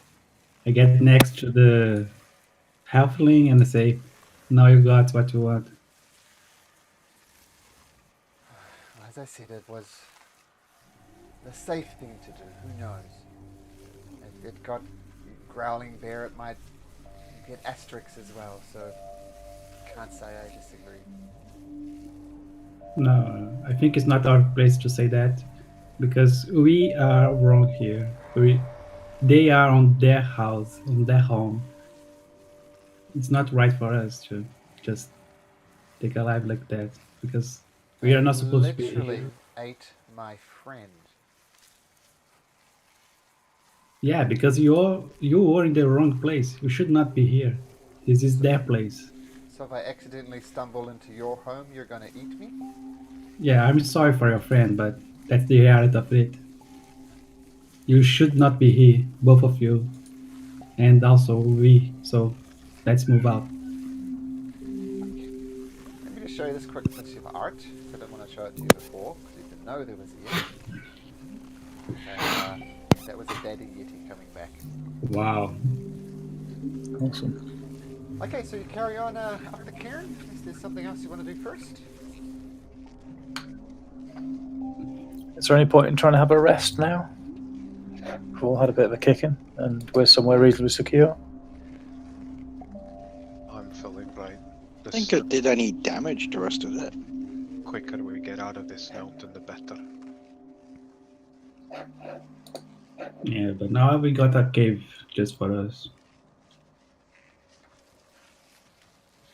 There might be someone alive up top there. Yeah, okay. Yeah. So what's the plan? Up the mountain? There's a chance that she's alive. We should go. We should try and. Okay. So you leave the dead Yetis behind. Calder leaves the dark cave, the dark chasm in particular, and you continue your way up the. Sorry, changing one thing. Up the Cairn. Climbing up. It's relatively easy going. No chance of avalanche or everything. You're not going to the peak. You figure she's not going to be there. Why would she be there? But you do come to the edge of a vast and deep crevasse with nowhere to go but down. A collapsed tent lies half buried in the snow near the precipice. Jutting out of a nearby snowbank is a pair of blue leather boots. Next to the scrim display, a figure in cold weather clothing sits in the snow. Her knees pulled tight into her chest, and horns protrude from underneath the figure's fur-lined hood. None of them are moving. In fact, this is what it looks like.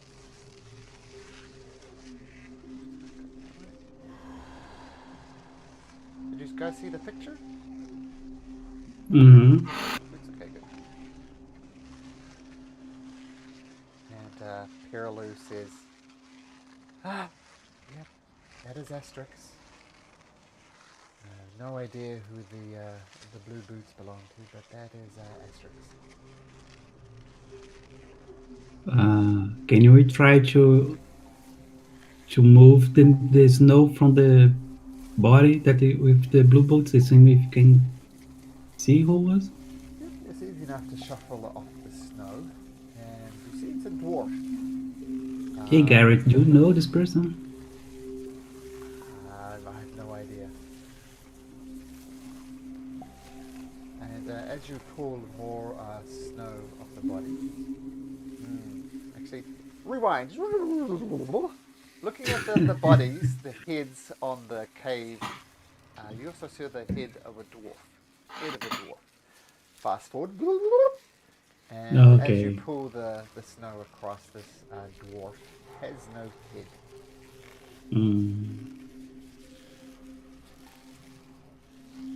He wasn't eaten or anything. It was just like the head. Yeah, perfectly healthy looking, apart from the lack of a head. But it seems like the where the head was cut is a clean cut, or is like Nope. ripped apart. Ripped apart. It's gonna see this, and he's gonna tap Grimmick on the shoulder, and he's gonna point to the lack of injuries, and he's gonna say, "Hey, it looks like they weren't killing just for food. They were killing for sport. They were killing for trophies. I don't know if that makes it any easier for you."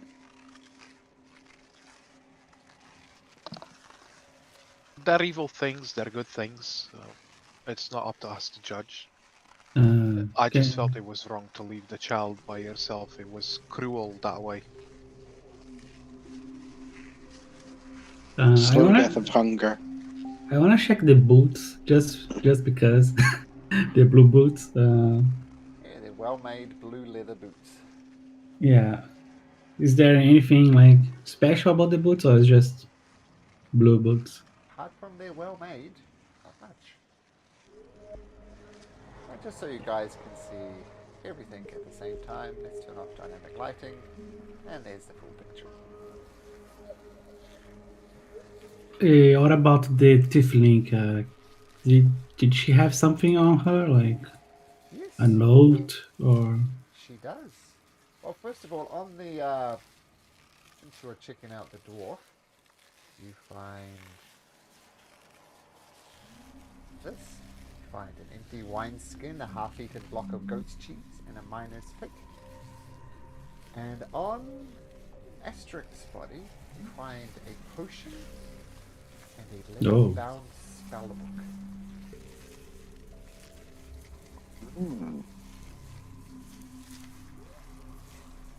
And she's definitely dead, right? Can I do like a medicine check and see? Yeah, she's definitely dead. She's just frozen. She's not like petrified or. Nope. Looks like she just froze to death up here. And Garrett said he didn't know much of her. Right? She didn't talk much or something. Yep. As I said, she kept to herself. Like Perilou and dearly departed growling bear after Oyuman Tarok. But maybe this was her plan all along, to come and find this dwarf. Looks like she did find the dwarf, but it cost her her life. What did you say she had on her? A spell book and something else? Potion. Can anyone Do we know? cast Okay. arcane spells? Mostly Calder and Grimoire. I think mine's all. Yeah, do mine count as arcane? I'm not like a wizard, I'm a sorcerer. Really, no.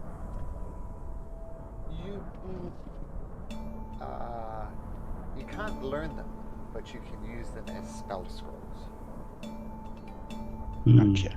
Or you could sell What them was as the- well, of course. What was the name of the tiefling here? Asterix. So we can. Asterix. So we have 2 potions. So I think another person should have another one.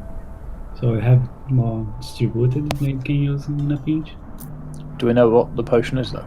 You know, it's not a healing potion. Healing potion is Oh. red. This is not red. Oh, okay. So what colour is this? Can I take a look at the bottle and see whether there's anything of interest? It looks like water, but you know it's not water. There's faint blue flakes inside. It's almost transparent.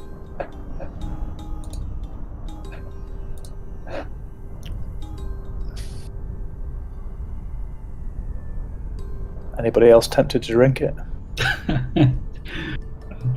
I don't think it's a good idea. I can yeah. keep it, perhaps. Yeah, okay. Perhaps later I can have a closer look at it.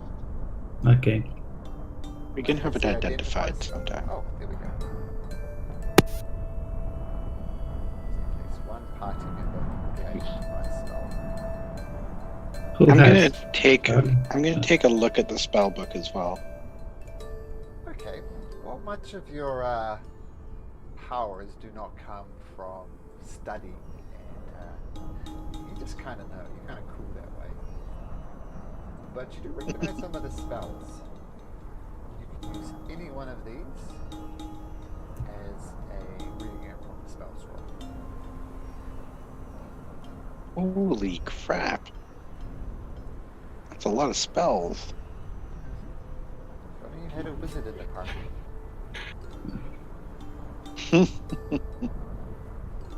I don't even know what Tensor's floating disc does. It's a disc that follows you from about 20 feet behind you.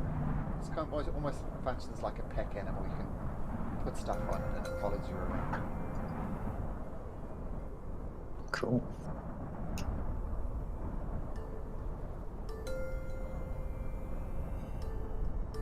Who are the other magic users? We've got Thoradin, you're a cleric. Mhm. We've got Grimmick, you're a warlock. Malik, I guess you're paladin. Yes. And warlock a little bit, I guess. Yeah. Yeah. Let's keep it. Maybe if you guys don't want, we can keep it the party loot and then figure out. Yeah, let's do that. Yeah. Then figure out what to do. And see if any of those work for anybody. Or if anything works for us, I don't understand. So, yeah, we'll pop it in the party loot for now, but we can look at it in more detail when we get back to town. Maybe someone will want it. Garrett pipes up. Well, I'm going to head back to Targos. I'll take Perilu with me. That's no problem.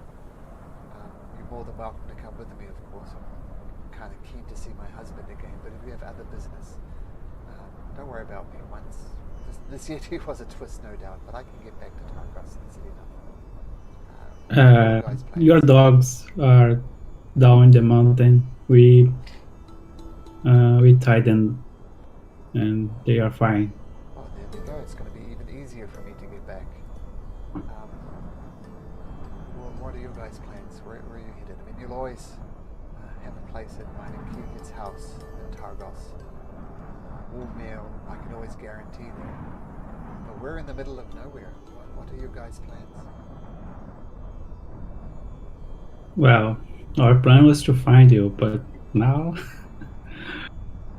We have leads. We've heard there's Yes. trouble at Good Mead, and Cairn is right around the corner. So I'll be curious to see how well they're doing here. Really use access to a dog sled. Far expeditions might have it. We have Yeah. an axe beaks. Well, I get the. It's up to you guys. This is Garrett talking, but I get the impression that Asterix found this dwarf had some kind of connection, and just it seems to die here with him. So I can't really think of a more appropriate plot for Asterix than right here. What do you guys think? you mean Barry? Asterix here? I leave her exactly as she is. And she seems to be grieving over the dwarf. This is where she chose to die. This is how she chose to die. Oh, But that's what what about you said. the? What about the Oyamina talk? Could be here. But I asked, looking at the halfling. So you guys went all this trouble to came here to see this thing, and then like this Asterix is here with this dwarf, and I don't know. I think I'm missing something here. Well, yes, we did came to search for Oyam Tarok. It was on a suspicion. We have not found him. The adventure turned out quite a bit differently than what we expected. So it might be the case that Oyam Tarok isn't here in the first place. In my opinion, I think we should leave Asterix right here. That if you want to bury them, I wouldn't object to that either. I feel I like think to leave it here. maybe you should grab the dwarf head and ask around if someone recognize him. I don't know. What do you guys think? Malik's always got to take the pieces of people. So Garrett Um, pipes up. So let me get this straight. You're going to take the dwarf head, wander around the 10 towns, hold it up to people and say, do you recognize this dwarf? Am I Yeah. missing Right. something? That's not the weirdest thing he's done, okay? Garrett shakes his And head. to be fair, No, I'm to be just fair, he thinking. did save our life. The I'm fact that he just- carries fingers all around made us meet our acquaintance here with Sanar. Yeah, but also I'm just thinking that maybe somebody is also looking for this dwarf, and if you can find its family, the family would like to know what happened, and it will be not happy, but at least have some like know that the person is dead now, and they should not look for it anymore for him anymore. So that's my idea. We Yeah. can ask around, but Malik, perhaps I need to introduce you to drawing. You can draw it. You don't need to Really? carry the head around. I'm a terrible drawer. So Thoradin's gonna stand in between Malik and the dwarf head and say, "You're not taking this." Maybe his finger, No, man, you're not touching him. his blue boots, maybe. Somebody. So people will recognise his boots, so that might be a good idea. But leave the body as it is. Okay, so I'm gonna take the blue boots. Easy enough to do. As for our next step, we do plan to go back to Lonelywood in, was it 10 Oh, in days? 14 days. 14 days? It's been how many days? 3 days? 4 Perhaps, days? 3 days, yeah. perhaps we start by heading towards the Cairn. Make our way to Goodmead. They were upset that they had no beer there. Yeah, and that's true. I can understand them. Yeah, that's true.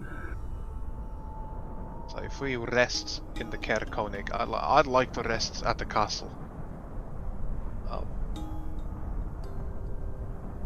Yeah. You Hey, mean Garrett. Hey, Garrett, castle? are you? Well, I assume because Cairn means castle in Yep. in Scottish. Yep, it's a castle. Wow. I'm gonna ask Garrett. Hey, Garrett, No Scottish. do you also read in Scottish. that way? We can like go together and then travel. Well, I really Safer. need to get back to my husband. He's no doubt worried. I'm probably going to make my way to Tourmaline and then head down to Targos. Are you sure you're gonna be alright? There are some weird things out there. We met this beacon undead Yeah. creature. Well, normally I would say I'd be perfectly fine and perfectly confident. I've walked these wilderness for years. But of course, in the last 2 years, this blasted winter that is just never ending has made things difficult. But I should be good enough to get to Tourmaline. By the way, have you come across a fellow called Sefik? He has a caravan. Oh, the traveling merchant. Yeah. Not for a number of months, no. Okay. So yeah, so tell your husband that we send him our regards, I will And- do that. and yeah, I don't like that speaker of yours. So if you see him, like, please spit on him. I can't promise that. Yeah, I know.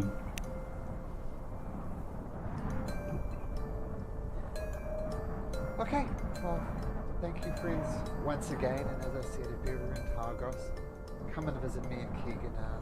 The very least we can do is cook a hot meal for you. But I need to start heading back. Take my sled dogs and we'll head off to Tourmaline. And thank you again. Starts heading off down. Sorry, guys, I dropped out for a second. Did you guys hear what I said at all, or did I just drop out completely? Yeah, if you could just drop on. Oh, okay. I was just gonna say while they were having that conversation with Garrett, I was gonna go over to the halfling and just really quietly be like, "Excuse me, Yes? where did you meet the tiefling?" Well, we actually met in Argos. We were putting this expedition together, me and Growling Bear. And Asterix was a very late addition to it. Like, we were prepared to go with just the two of us, and she approached us. So, as I said, she Do you came to know- herself. I don't know much about her. You don't know anything about where she came from? Why she wanted to go with you? You didn't think to ask any of that? She fronted the gold. The business is her own. These are some powerful spells in here. Well, Don't know anything about her? afraid not, friend.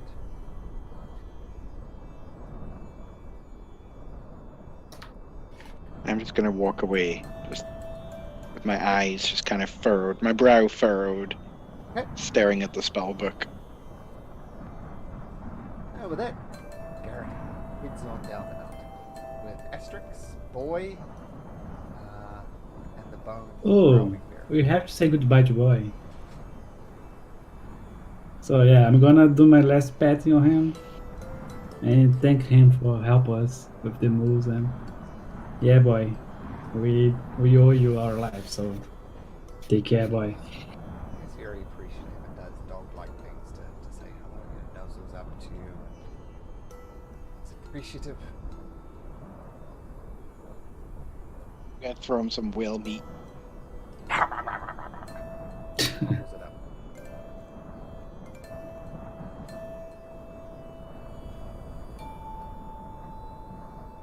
So yeah, we are down at the moment the mountain, right? We can get our axe beaks.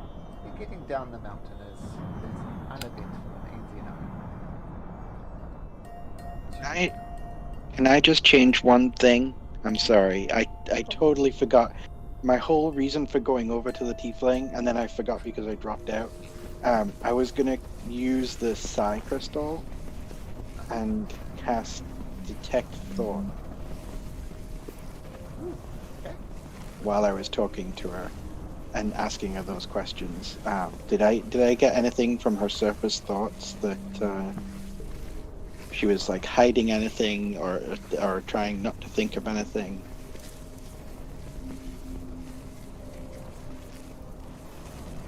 Okay, well, first of all, make a saving throw.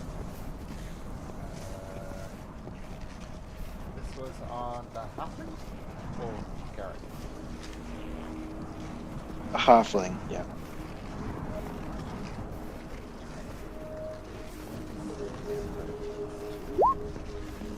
The 19.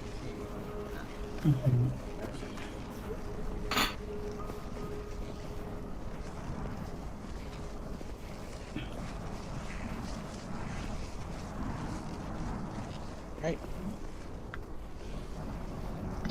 Right? So where to yet as yet unnamed adventuring group, something you should probably get onto. Always good to have a group name. Where to next? Got to the base of Kelvin's again successfully. Watch Boy and the rest of them head southwest to Termalik. Cairn. Yeah. Let's go. Okay.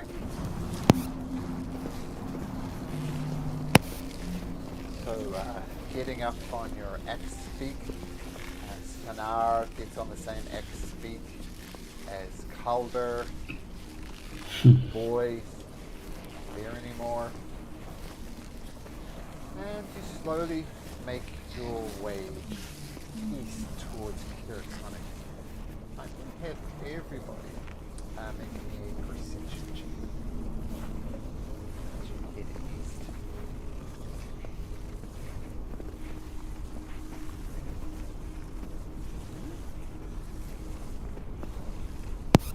Like you're rolling the extremes tonight, my friend. Look, Grimmick, you're quietly unaware. Thoradin, you're deep in thoughts. Maybe because you died in front of the cabin. Calder, maybe the ever paranoid one. You look up into the sky.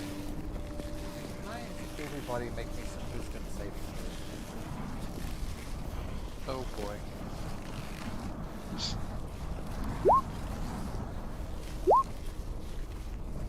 Oh, I passed a save. Yay! Perhaps, I don't know. Right. I hope I did with a 19. Whatever If it I was, I didn't, then we're failed. dead.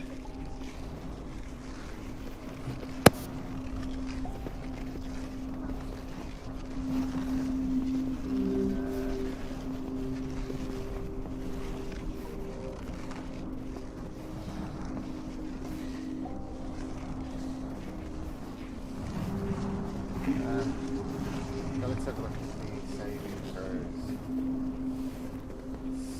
So, 12, 94, and 12.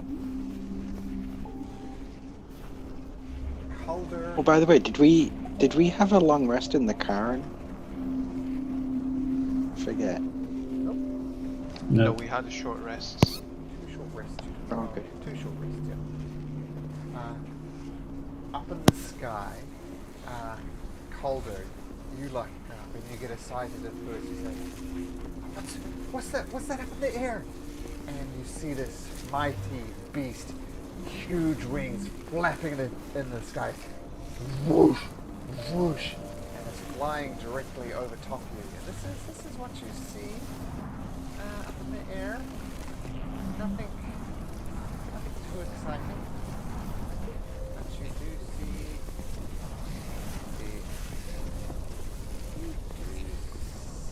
It's just a dragon. Don't worry. It's an ancient white dragon. Oh shit, it is. Oh shit, he's not even kidding.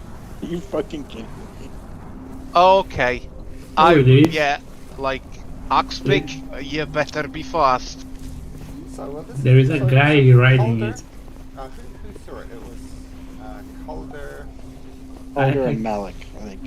I got Calder a and 18. Mallet, yeah.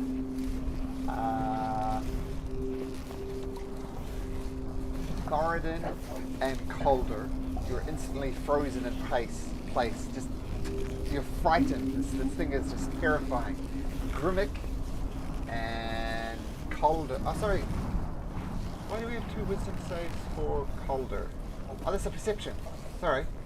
So the only person who succeeds in is Grimmick. Everyone else is just frozen there in pain. You see Calder pointing to the sky, though. You do see it now, Grimmick. This massive creature. What do you do? Is there any way or form that I could, do I see the others are just frozen still? I mean, we're still moving, right? We didn't stop. Let's roll for X speeds. Wisdom saving. One of them failed. I'm going to say it's Grimmick's one. Oh shit. So Axel Of course. Rose is not panicked. It's not frightened, but everything else is just terrified and frozen in place.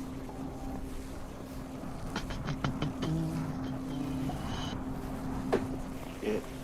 Does it seem like the dragon saw us? Inside check.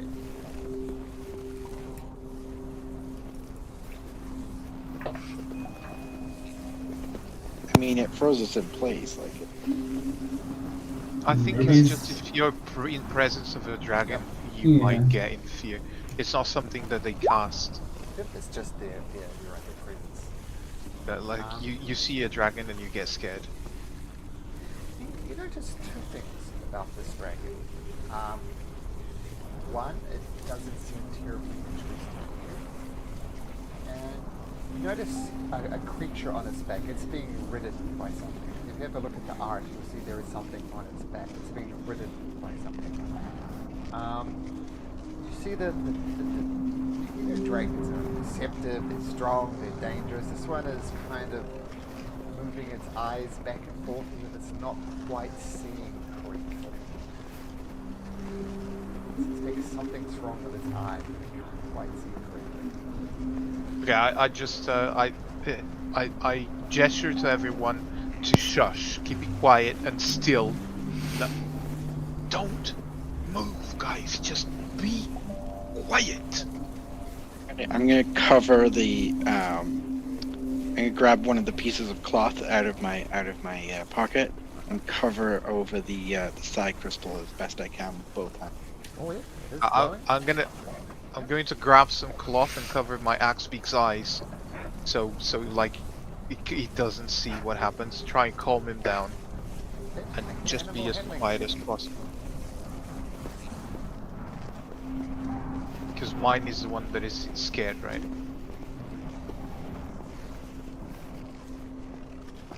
Okay. Yeah, I'm gonna say that's fine. Axarose is doing good, and the rest of you are just freezing in place.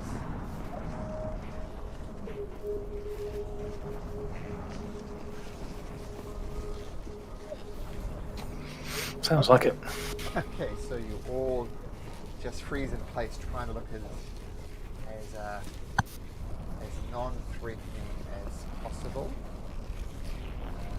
And this creature, Okay. whoosh, it's flying quite low to the ground, and it's about 100 feet above you. But you all freeze in place. You can all make me stealth checks with advantage. Everybody? Yep. Stealth checks with advantage. For me, it's just a regular hole because I have the venting. What happened there, Thornton? Did you break the internet or what? Yeah, I clearly have a death wish today, don't I? Who are we missing? Grummet.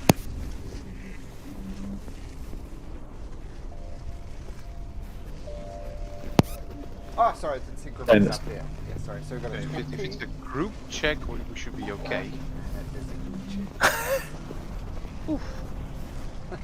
So Thoradin, you're looking and you're watching and gotta stay calm, gotta stay calm, and you start sliding off the back of your axe beak and you're about to land in the ground.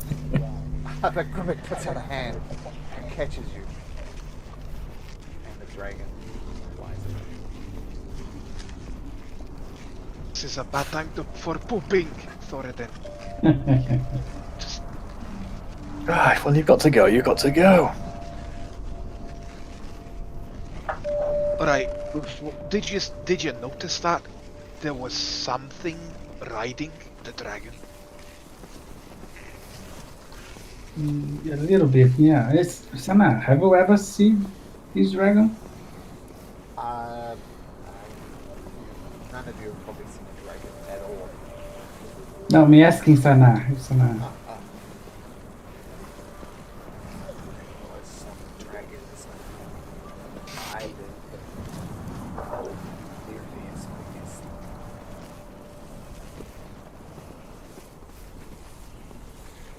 Alright, Okay. guys, do you know what just happened? We survived the first dragon encounter of our lives. I think we're lucky that it wasn't seen properly. Somehow. I don't know why. DM, do we have any idea, like, did it look like a giant, like an ancient white dragon, or just like what was it like? It was like really huge. I'm guessing from Sana was saying that. I mean, I'm not going to tell you whether it's an adult or an ancient white dragon, but the size is just immense. Right, whatever the direction that dragon is flying, we should go the other direction, guys. Yeah, Let's but just- maybe it's not so bad because it was written by someone. Maybe it is. yeah, that's an interesting theory you have there. I'm not gonna be the one to test it. Okay. Yeah, I never heard that dragons could be tamed. Something like that. I don't think they can. And Okay. if it has been, that scares me even more. Yeah. Yes, you are right. So yeah, Which let's direction was it flying? Towards Lonelywood, that approximate direction. Whoa. Okay, well, at least we're going the other way to get the Cairn. But hang on a second. Don't dragons like treasure? Surely it's worth following if it's got some sort of gold. Right. Donovan. Yeah. No. You're right that they have treasure. Now, how much do you think your life is worth? I don't know. How much have they got? It's worth a crack. You can't use treasure or spend it if you are dead. It's impossible. Yeah. Alder's Let's just have- gonna keep on going towards Cairn. Oh, all right then. We'll go back later, yeah? Yeah, maybe we bump into each other again. Sure, maybe when we're like level 17. Yeah, about that. And even then, yeah, are you talking seriously here? Like, you see Grimmack like shaking Thoradin, thinking that he's under a curse or something. You honestly want to go follow that thing? And a big grin's going to come across Thoradin's face.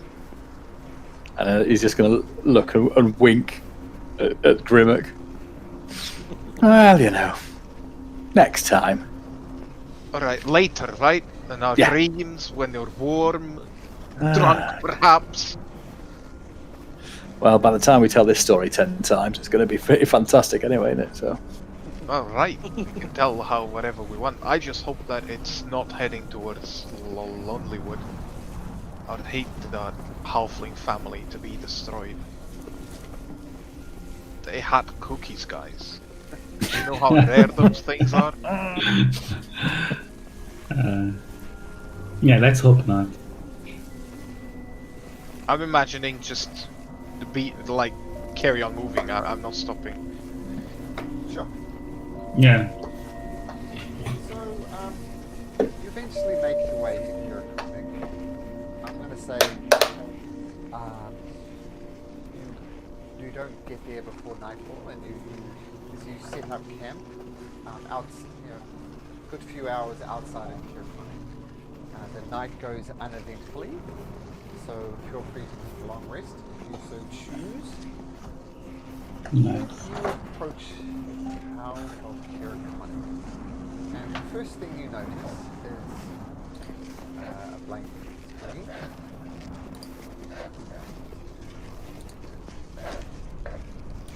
As you approach the town, you see, similar to what you've seen in other places, you see a bunch of knucklehead trout laid out on the outskirts of town, just on the Cairn side of things. Really isn't anything out there. Yeah,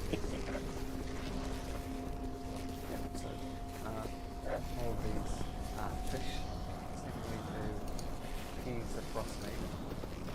Perhaps that's the reason why Oriole is doing this. She got fed up with knucklehead trout. Yeah. Despite your You relatively might be right. your limited time in the 10 towns, that's starting to, yeah, maybe that's it. The whole town is sick of, Let's make it canon. there we go. Let's go join Oral in her campaign against the knucklehead trout.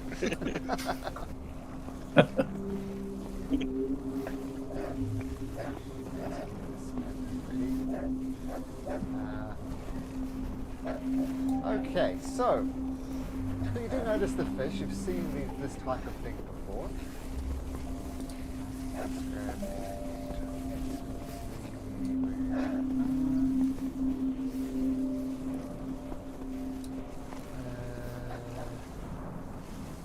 so you're kind of approaching from this side over here as you approach from here.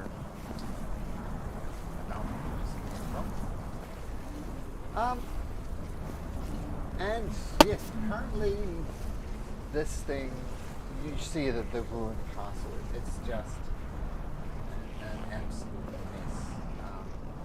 Apparently there was a great castle here, apparently there's not one any longer. What do you guys wish to do? Is this recent? No. Oh, okay, okay. Yeah. And the town is pretty quiet. There's not a lot of people here. You do see a few people wandering around townships, going about their business. They're not showing any particular interest in you. But you're still very much on the outskirts of town. Would you like to head into town? You just hit. Yeah, we're to find somewhere to sleep. Get Yeah. our spell spots back. I think we just had a long We rest. just had a long rest. Yep. So you do We get just had a long rest. your spell slots back. I'm sorry, when did we have that? Just We at slept side. out. We slept out. We camped during the night because we didn't quite get it here at the end during the day. I'm Yeah, sorry, I totally missed that. Yeah, I did fast forward it quite a bit, Calder, but yeah, you were long rested, so that's good. So yeah, this Alright. all the way from Kelvin's Cairn, you're kind of following a slow downward slope, and right where it kind of meets the lake there, it flattens out. So you're very much. Oh, I can get you your tokens if you want to select them. Here we go. So sort of very much at the foot of Kelvin's Cairn. As I said, a few bundled up people shuffle between snow-battered houses, keeping their heads down. They barely give you a look. Other towns like Bryn Shander, people have been a lot more friendly. Here, not so much. And the snow is piling up. Half the buildings are abandoned. You can see they're just being boarded up. And as you shuffle your way into town looking for somewhere at least a bit warmer to go, a pile of snow stirs as you passed it, and someone hidden beneath it suddenly stands. The figure looks and yells, "Who goes there? Is it these? Have I found those creeping bastards?" What do you do? Who are you calling a thief? He pulls down his scarf, revealing his face. And you look closely and you see it's actually a silver dragonborn. And he's holding an empty wine bottle as if it was a weapon. And he lets out a large bout. He grins at you and says, pardon my manners. A bit jittery with all these thieving going on. I'm Trovis, the town speaker. Nice to meet you, lads. Whoa. Right? Yeah. I would be careful with that. That is a weapon you carry. You're wielding, okay? I'm sorry. I think I had a bit too much to drink last night, and this is apparently where I slept. Cold doesn't bother me, though. Be a strange day of a dragon, as silver and splendor as me will ever die in the cold. Well, you mistaken us for thieves. You've been having trouble, you said? Yes, I'm sorry. That's not true. The town has been having some thievery troubles, it's true. No one's seen anything, really, but just the other night, the lantern oven at the Northern Light was stolen. Corey wouldn't let me hear the end of it because I haven't been able to find those responsible. Not anyway, but I have a knack for this stuff. Like, I used to be an adventurer in my younger days. Now let me tell you about the story I did with 2 ice wolves that attacked me. And he starts rambling on about this story about him taking on 10 ice wolves single-handedly. That sounds like a lovely story you have there. But you mentioned a lantern, and this was recent. Just the other night. Yeah, follow me. And Trovis starts taking you around town. Actually, I think I have a piece of art for Trovis. Just 1 second.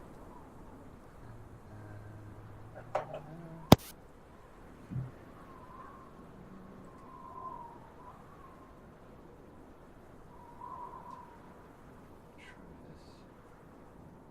Yeah, this is what this gentleman looks like.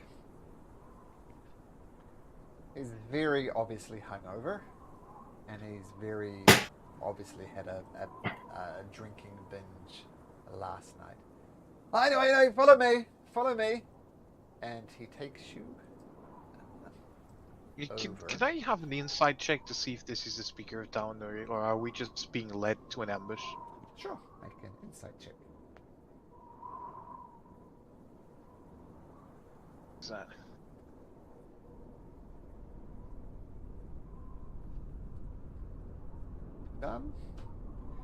He seems like a very forthright character. You're not entirely convinced. I mean, maybe he's a town speaker at the very least. He's not a responsible one. You literally found him hungover, buried in snow. So, take from that what you will. But he takes you over regardless. I'll tell Pebbles to fly invisible ahead of where we're going to see if there's anything ahead. Sure. But Pebbles does that. And eventually Right. you... What was this guy's name again? Trovis. Trovus. It was on the art. How do you spell that? I'll copy and paste It was on the art. Just plain old Trovis. Perfect, thanks. Okay. So it takes you into the inn called the Northern Lights. And you enter the inn, and then there's... Actually, if you look on the art again, I can bring it up for you if you like.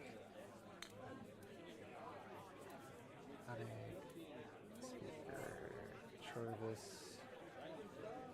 So this is the inn that is actually taking you to. And you might need to zoom in on the map, but just by clicking on it. Oh, it doesn't show it. You see that little thing above the inn? There's like a little place where you expect a lantern to be. The lantern is not there. But as you enter in, Trovis enters as if he owns the place. Says, Ellie, got some friends here. A round of drinks for everybody. This is very early in the morning.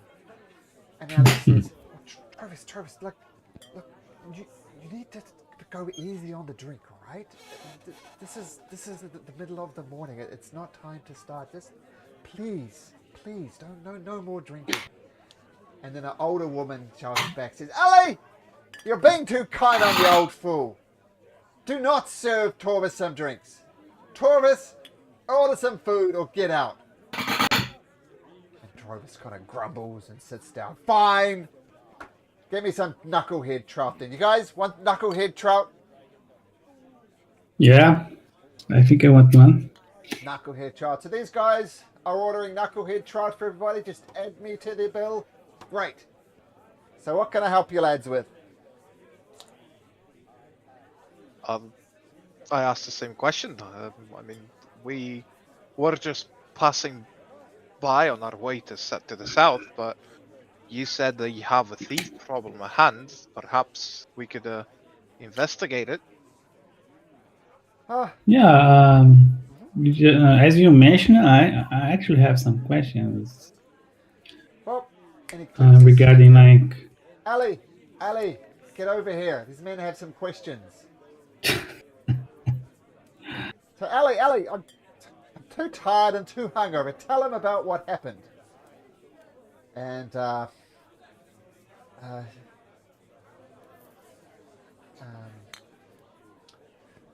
I was just reading something, 1 sec. So, she says, what this? There's been some things stolen in town.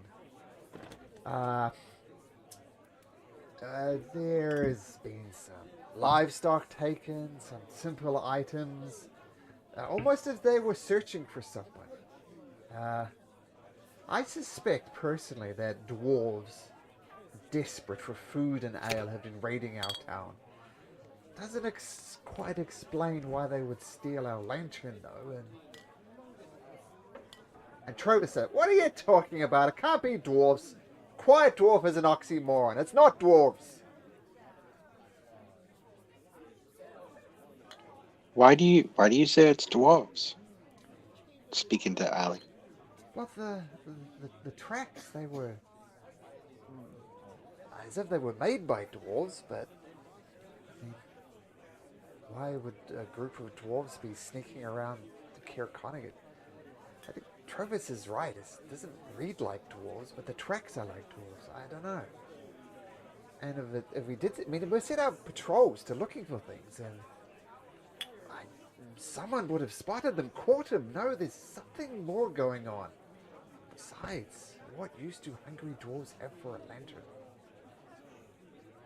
He could be the Durgar. I say to Grimmack. It could possibly be. First of all, no offense taken on the dwarf thing. Second of all, was your lantern any special? Well, apologies. Um, the lantern is more a novelty than anything else. I mean, all it did was decorate the outside of the inn. It would color up with different colors, sort of cycle through them throughout the day and the night. That's it. Very minor magical enchantment. And you said there were tracks. Perhaps you could lead us to it, so we could try and What? ascertain the direction of the tracks. Oh, sure. And this What else Was was the- taken? How is it powered? magic. Hmm. Were the cows magic as well? The cows? Cows, sorry, goats. You said goats, right? I don't know why I no. said cow. Quite frankly, and here she takes a bit of a deep breath. You know, life here in Cairn has just been a nightmare. I mean, we're right on the edge of the 10 towns, and we used to get shipments up from East Haven. I used to ship things. I'll show you on the map so you can see what she's talking about. We used to get shipments all the way up from East Haven, and that more or less kept the town alive. But then the winter came, this blasted winter, and it froze over the lakes. And ever since then, our shipments, our life supply from East Haven has dwindled. So let me just give you a bit of a friendly advice. If you ever get to East Haven, don't trust a soul. They're no good down there. I mean, if they're a decent people, they would have found a way to get us food, supplies there. But they're a selfish lot. They think, you know, every person for themselves. They're a mere shit of decency. They would have got us supplies here. We're starving up here. If it weren't for the occasional knucklehead trout that we pull out of the loch, we'd be dead by now. So don't trust people in East Haven. Trend here up in the north of the 10 towns. You don't quite like the towns in the south, do you? Lonelywood also said the same thing that you just said about good meat. Well, Apparently they're keeping the beer. as I said, Cairn is fearing very alone at the moment. Well, we're here, so why don't we investigate the tracks? And we are on our way to south. I look at the rest of the party. Maybe Yeah. we can stop there. Yeah, I just want to ask her what else was taken. But there was, as I said, the lantern is at the very least sentimental value to the town. As I said, we're doing it hard here, and people come to the Northern Lights Inn, and they get some comfort from that. Yeah, there's a bunch of robberies. People have been breaking into houses. It almost appears like, I mean, they take valuables, but they also pull apart dresser drawers, throw the clothes to the ground, almost as if they're looking for something. I mean, if they just wanted the valuables, they could just grab them and run. But it's more than just grabbing, it's run. It's yeah, But sure, you taking the mentioned- valuables, but throwing around the clothes and just trashing the place as well. You also mentioned Just gonna livestock. really. Oh, sorry. Go ahead. No, I just say that she also mentioned livestock. Oh, yeah. That was also thing. Well, we had a few goats, but now we don't have a few goats. Put it that way. While she's talking, Calder's just like putting his hand into his component pouch and just gently playing with the Shardolin shard that he's got stored in there. Okay. Yep. Cold as ever to the touch. I mean, I think, but they were here last night. As I said, we didn't see anything, but we did find some tracks. I could show you the tracks if you like. Okay. Yeah, we actually were also robbed not many days ago, but it was a minor thing, really. This was a chewinga. Just stole my torchlight, not my torchlight, my tinderbox. But they're only small; they wouldn't steal livestock. Yes. And the tracks And you, are not and made you, by such tiny creatures as the chingua. right? Let's see these tracks. Okay. By the way, have anyone here in the tavern said anything about a dragon? Dragon? Oh, no. You can just say that to the DM. No one's talking about a dragon. No, I'm asking the lady if she heard anything about someone seeing a dragon. We stay inside most of the time to avoid the cold. Haven't seen any dragon. But do you know any story about a dragon, a white dragon? Oh, if you want a story about dragons, ask anybody in this tavern and they'll give you a story about dragons. Okay. Everyone's got a story. Some of them claim to have seen one. Some of them claim to have fought one. The stories will no doubt be embellished.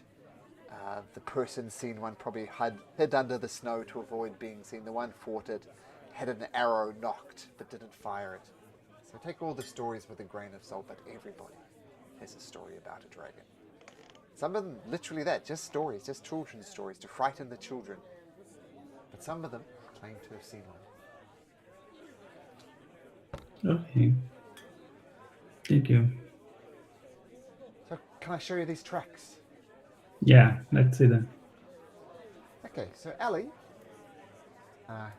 yells out to her sister, "I'll be back! Just a minute! Just a minute!" And Corey says, "Just hurry up! Got customers to serve!" There's not many customers around. And Ellie leads you out back. And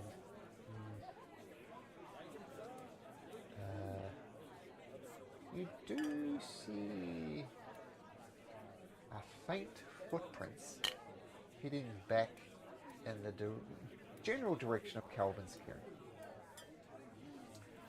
Well, there they are. But we just came from there. We didn't saw anything, right? It's not exactly your direction. Like you came. Like I'll show you on the map. Drag you back to the map. Like you all came as via the cairn over here.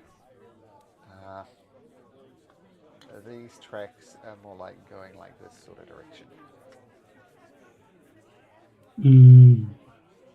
So west, northwest. And it's a mountain. It's both ways lead to the mountain. Silently in Grimmick's head, you're gonna hear Calda's voice just say, "I think it's the Durgar. I think they're after the Shardolin we found. You want to go? You want to go after them for this?" Sorry, how do we know that the Durigard are after it? Because I forgot. I totally forgot. It's from the black iron, or what was it? The black blade iron, black iron blade. Yeah, it was the shop in Ringshanda. Oh, so they told us that the Yeah. Durigard are actually after Chardolin. Yes, they did. Yeah, we showed them the Shardolin, and they told us what it was. And they told us that the Durgar are going to be after it, and that we should be careful. All right, it's if the Durigard are starting to appear outside of the Underdark, I'm starting to think that whatever they're up to, it's dangerous. And if we know about it, we either do something about it or we tell the speakers of town about it so they handle it. And I look at Trovis. Yes, we should investigate it.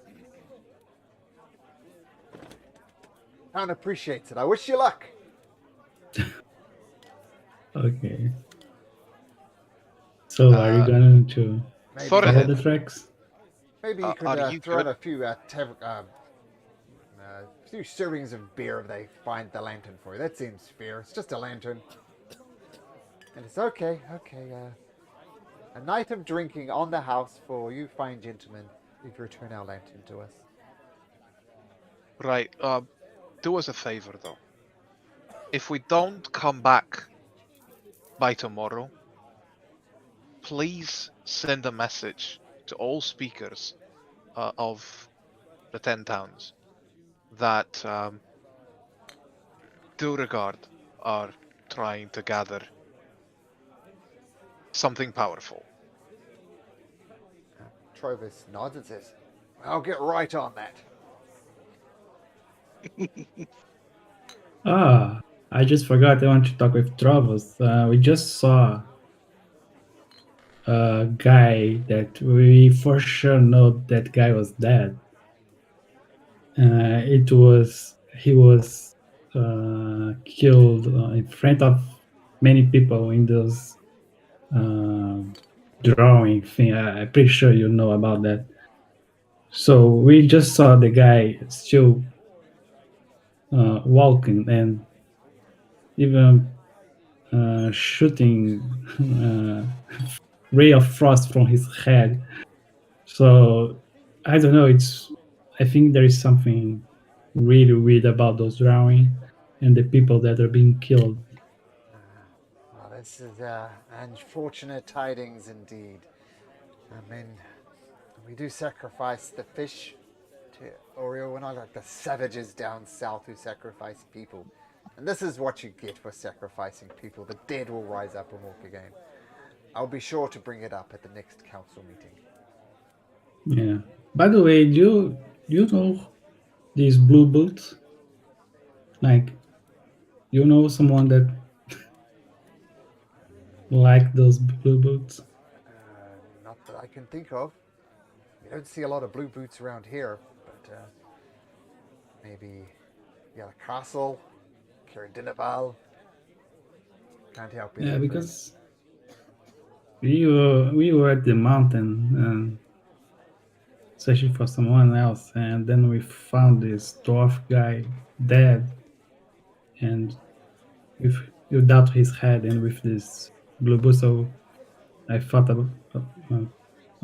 like to bring the boot and maybe find out if somebody is looking. Can't help you there. Okay, thank you. Thoradin, you think you're good? You can lead us to where these tracks are going? Have a look. We'll have a go. Shall we go now? Or- Yeah. I mean, this okay. morning, if we do this fast, we get free food and free accommodation. Right then. Let's get going. Okay. So you head out the door, back into the cold streets of Cairn. And whoops. See that? That. And you start following these footprints out there. Whoever's leading this, I need to make a survival check. See how well you follow these tracks. That's me, I guess, isn't it? So. Well, Right, into the dragon's pit. Let's go find the treasure. Yeah, Follow the we know what tracks. you were saying. And you follow it some more, and they lead right back to Cairn. And you realize you're actually following your own tracks coming into the city. yeah, something strange with this, lads. It's almost like they've been following us. Right, I know we're following some dwarf-sized footprints, Yeah. but Thoradin, these are our footprints. Don't be daft. Of course they're not. Here, let me have another look. You can tell from the axe beak prints. That was a giveaway. You see how these bigger, like birds, footprints are following yours? That's how No. I know that's not the tracks we should be following. No, not at all. I tell you, just because they've got axe beaks as well, and they've followed the obvious path. Look, let's just have another look now. Can we, All right, can we help all right. this time? Can we No. try and help this time? Thoradin, this is Thoradin's task. There you go, see? I trust him. Much Let's better.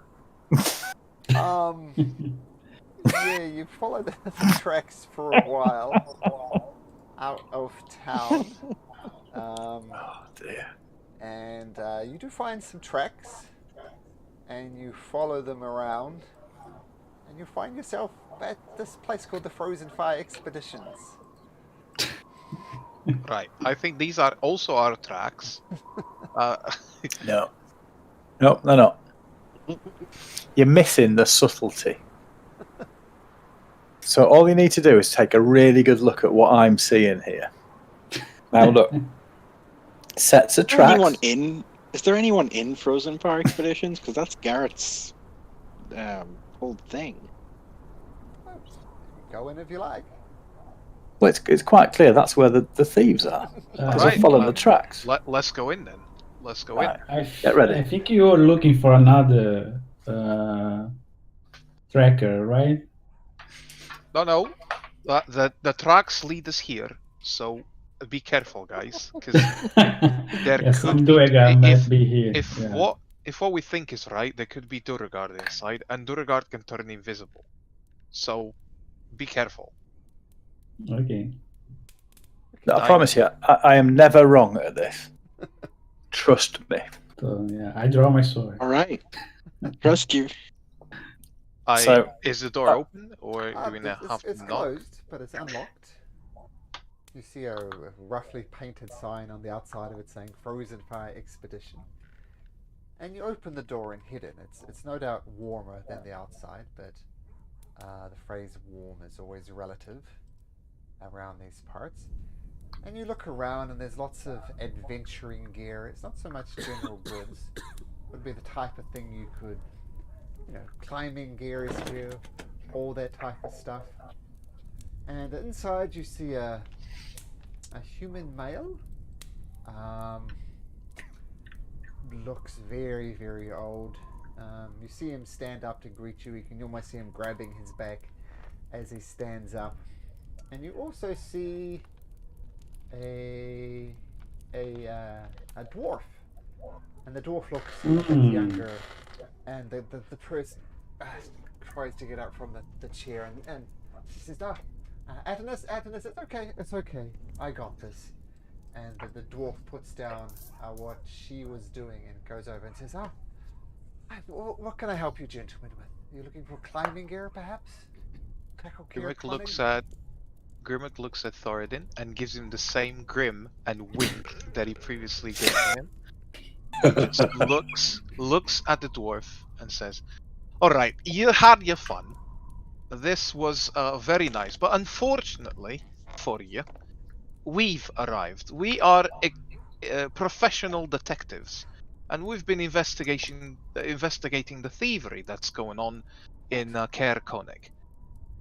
We believe, and we have very good evidence, that you have been stealing not only livestock, but shamefully a lantern. So please hand it back." And all of this time, Thoradin's nodding enthusiastically, along with every little point. My sword is drawn, and I'm Jesus. I'm a respected member of this town. I'm Gonna taking cut his care of finger off. Adonis here for many years. What are you talking about? Alright, well, Listen, look, I'll tell you. I am a highly skilled tracker, and I've followed 2 sets of tracks that have brought us here from the scene of the crime. So what have you got to say about that? I didn't do it. And Adonis creaks up out of his chair. Look, she's been with me this whole time. She takes care of me. It's nonsense. Yeah, but hang on a sec. What about the invisible ones? But invisible? What, do I look like I'm a magic user? Where is the door? The door- Can I do an what ins? the fuck are you talking about? Can I do an insight check to see if he's lying? Sure, you can do one on the dwarf, or yeah, which one? The dwarf. On whoever's trying to persuade us that they haven't stolen anything. Yeah. That would be the dwarf. Yeah. I'm also gonna cast Divine Sense to detect good and evil. Okay. So insight on the dwarf. She is confused, thoroughly confused, and a little scared as well as someone drew a sword. Okay, and divine Yes. sense. There's no fiends. What's it? Undead. Oh, there's one Bless other one you. as well. No, none of that. I've just put the sword down. I've done nothing. All right. Someone is clearly in the wrong here. That's not We me. still think it's you, though. But let's just we apologize for this. You have a lovely establishment here, I have to say, and I just hush everyone out. Excuse us for a minute. Excuses, and I just hushes everyone out. So Thoradin's not leaving. You're going to have to drag him out. He is not wrong. He's convinced that he's absolutely followed the tracks as they should be followed, and somebody is hiding something in there. Thoradin, really, I have something to tell you, but please come with me outside. Well, yeah, I'm sure you're right. I'm not telling you wrong, but I just have something to tell you. Outside. But someone's got to keep an eye on these people because clearly Right. they're not right. Pebbles, you shall stay here. Oh, you guys are muppets. He just stays there. You see, he's not invisible at this point, and Pebbles just sits down on the floor. It's like munching, grazing off some grass that he grabbed somewhere. You on don't the know floor where. of the Frozen Fire Expeditions. Yeah, he's just sitting there, like Okay. a rock turtle, just looking at him. Okay. Thoradin, you're very clever, Eh? even for a I am. dwarf. You're like super clever, okay? But on this particular situation here, we should go back to the original tracks and perhaps have someone else have a second guessing. If you're right, and I'm not saying you're wrong, we're just accusing someone of robbing, and in the odd case that you are wrong, we're just Never. making a huge mistake here. So No. why not, Never. just to be sure, have someone else look at the tracks? Well, I tell you what, you go and do that if that's how you feel. But I'll wait here because you'll be here in about 5 minutes. So I'll save my legs. Maybe I'm not saying that you are wrong. I think maybe you follow the tracks, but the tracks are older. That maybe it's like from 2 or 3 days ago when this guy was walking through the city, and then this guy just happened to arrive here, and then you're following those tracks, maybe. So let's have another look and see, because like this guy can be invisible. Maybe the tracks are also invisible. Well, if you can see invisible tracks, then fair play. But I tell you, I have done this for years. I know exactly what I'm doing. I am never, ever wrong. So So- what do you suggest we do? Listen, you guys want to have another look? I mean, I don't trust this shifty-looking old fella. But, you know, Right, I don't mind. I don't mind. If you want to do that, you can walk around in circles all you like. We can do the exercise, I guess, so. Right, who wants to have another go at the tracks? And I look at Calder and Malik. That's a good question. Because Yeah, no. otherwise, Thoradin is right. So Thoradin's really annoyed now, and he's tapping his warhammer on his hand. Let me try. Let me try. I'll help you, Malik. We'll both have a look. Okay, so you can make a survival check with advantage. Guidance. One. Who needs that? We don't have guidance, I think. Oh, We really? figured it out. No. Well, that is That's not a 0, is it? That looks like No, a so, 0. no, sorry. I think it's D beyond being No, keep it as 0. buggy. Okay, there it says null 7 with advantage. So roll again. Oh, fuck. It was 0 and 7.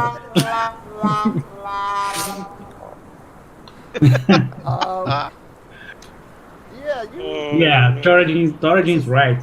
No, this is what happens. You find the tracks. It's definitely a different set of tracks, but then you lose the tracks in the snow. But it's definitely a different set of tracks.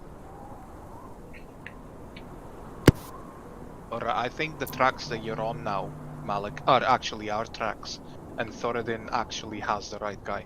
We should go back to the Frozen Far expedition. Told you. Okay, I gotta go back. Okay, you were right. I'll let you do the talking now. Go on ahead. This is your case. Fantastic. So, are we back inside Frozen Far? Oh yeah, Pebbles is there. Oh, you guys again? They're not there. So, sorry? They're not there. The dwarf The and what? the human are not there. Pebbles, what? I told you to look for them. I did. Yeah, right. I was looking at them and they left. Yep. You didn't tell me to follow them. Oh, you bloody useless bastard. Where did they go? Did they see where they went? They said that they Sorry, guys. west. Yeah, Pebbles is useless. Sorry, guys. Well, shall we track them? Yeah. I think that's a good idea. Because maybe we can follow the right track. Okay, Yeah. If you roll a natural 20, does that mean that you find the original tracks? This would be hilarious, wouldn't it? Oh, if you want to track them, absolutely. Oh god! Sweet baby Jesus. Oh, dear, oh dear. So you follow the tracks outside of the Frozen Fire expeditions, and you notice some tracks leading to the speaker's house, but you notice another set of tracks, and you look closely at them, and there's a group of dwarven footprints, and it's heading in the direction that you were originally heading off before you got lost. So you do see some the dwarven and human footprints heading towards the speaker's house, and you do some heading off in the northwest direction as well. So, lads, there's two sets of tracks now. There's the two people who did it, and then there's a group over here going this other direction. I think we'll be able to find the two. So, should we see what the other one is? Does he know what? Does he know how fresh they are? They look like... Do they were done- all? Well, the ones going to the speaker's house are fresh. The one going northwesterly direction were done in the middle of the night sometime. Why don't we take the opportunity that we found these new tracks and follow them to see? It's Thoradin's case, Malik. You know he's the expert. Okay, Wow. Toradin. What do you think, Toradin? Well, we know where these two have gone. They've gone to the speaker, so we'll be able to Yeah. find them later. So let's look Yeah. at the older ones. Well, I don't know why they went there, because the speaker is drunk at the Northern Light, so they won't be able to tell anyone about this. So Why would they tell anyone about us? You mean warn somebody about us? Well, if they're thieves, they'll be lying, right? They will tell all sorts of lies. Oh yeah. Good point. Well, let's go and have a look at this other one first, and we can catch them later. We've still got to get all this done before dinner, haven't we? So. Okay, so you head off and follow these. That was great, right there, guys. I thought Like, okay. fly on the wall. That was excellent. But you follow these tracks, and the snow is starting to cover them up, but you do get. And you actually, it's interesting. The tracks end, and there's a new set of tracks where these tracks end. there appears to be some type of sled. And you look at the thing, you assume that's pulling the sled. And the tracks are just huge. Much bigger than a dwarf, much bigger than Are they like a polar bear? What do we know about Duragard Make a history and check. their abilities? Make a history check to see if you learn anything about it. I'm not proficient, so I'm gonna say I've never met them. Okay, I'm not gonna. I don't know anything. My character doesn't know about it. Okay. So anyone Alright. who wants to make a history check, make a history check. I'll have a go. Okay. I have a -1. I don't think Calder would have no idea. He's been in other places. He's not been anywhere near before. Well, the thing you do know about them is they're considered the darker.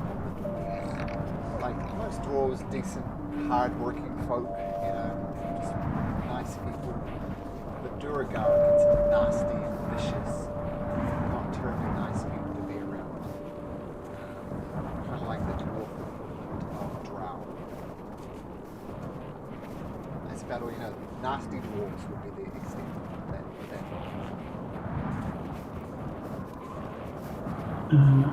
Can we try to identify the new set of footprint? Like that would be like from a polar bear? Well, one way to find out, and the way to find out is a survival check. Okay. Is that for all of us? Anybody who wants to have a look? No idea. Noradin, no idea. I might know this.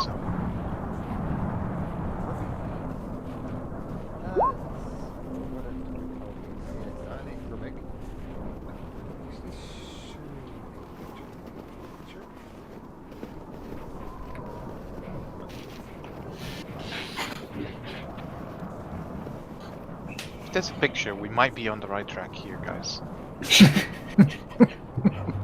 Yeah. That was absolutely brilliant. I'm still crying. That was great. I was really tempted to cast darkness around them, just really scare them. So I thought I did have a picture, but I don't. Yeah, Oh, Oh, we're on the wrong track. ogre. Ogre. Oh, okay. Right. These here might be Duragard. These here, and I point to the big ones, definitely not Duragard. They look like an ogre. And it looks like he's been pulling something.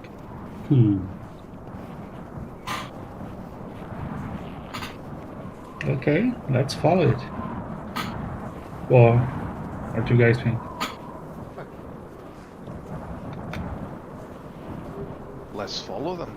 I mean, if Yeah. they're carrying something, perhaps they have the lantern. It looks like they were trying to get something from the town. Yeah. Yeah. As you follow the tracks slowly get gobbled up by the snow. But the weather's getting noticeably worse. I'm going to need everybody to make a good survival check. Everybody make a survival check. Oh. God. Oh, Whoa. right. Oh! Nice. Oh, unfortunately it's a group survival check. Yeah, just for tracks. You wander around for a while, not really noticing anything.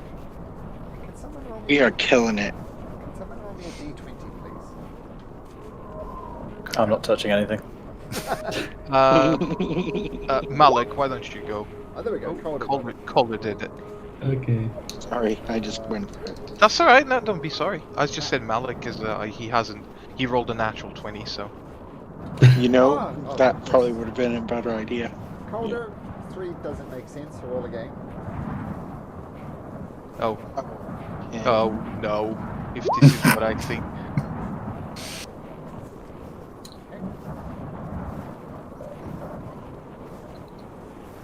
No. 3 doesn't make sense. For 4 reasons. There might be a D4 as well. Oh God. But yeah, Who's that? encounter table. There you go, guys. Good job. Oops, sorry. 3 ancient white dragons coming now. Ignore my roll. And they're being ridden by Duraguards. I'm gonna do something weird and split myself. Just place it like here. So as you are searching for this, you hear some barking coming around you. It's almost like a playing time like. And you look around and you see these 3 creatures. 4 creatures going crazy and just charging at you with a weird look on their eye. Oh no. Oh no. Oh no. Right. Really? I'll tell you why the 3 didn't make sense, because you rolled crag cats, and I figured you'd already encountered crag cats and would do something different. But these 4 creatures are just galloping towards you, actually from all sides. It's almost as if they set up a bit of an ambush. But that is where we're going to pick it up next week. But Awesome. It's great fun playing with you guys. I love cold not going down into the chasm. I love the track. Yeah, sorry, Thoradin. Nonsense. That was fantastic. That was funny. That was funny. See you next week, guys. We'll Yeah. see where these knolls and where these tracks eventually lead. Okay. Alright, thank you Thank you, guys. everyone. Wait, Yeah. did we level up? I guess not. No, you did not. Alright. Nice try though. Good. Yes, I always thought so. Worth a shot. Probably next week. Cool. Cool. Probably. You see here that Okay. that means if we survive. Yeah. Possibly. Thanks, Malcolm. Okay. Yeah, you, thank guys. you, everybody. Thank you. Have a good one.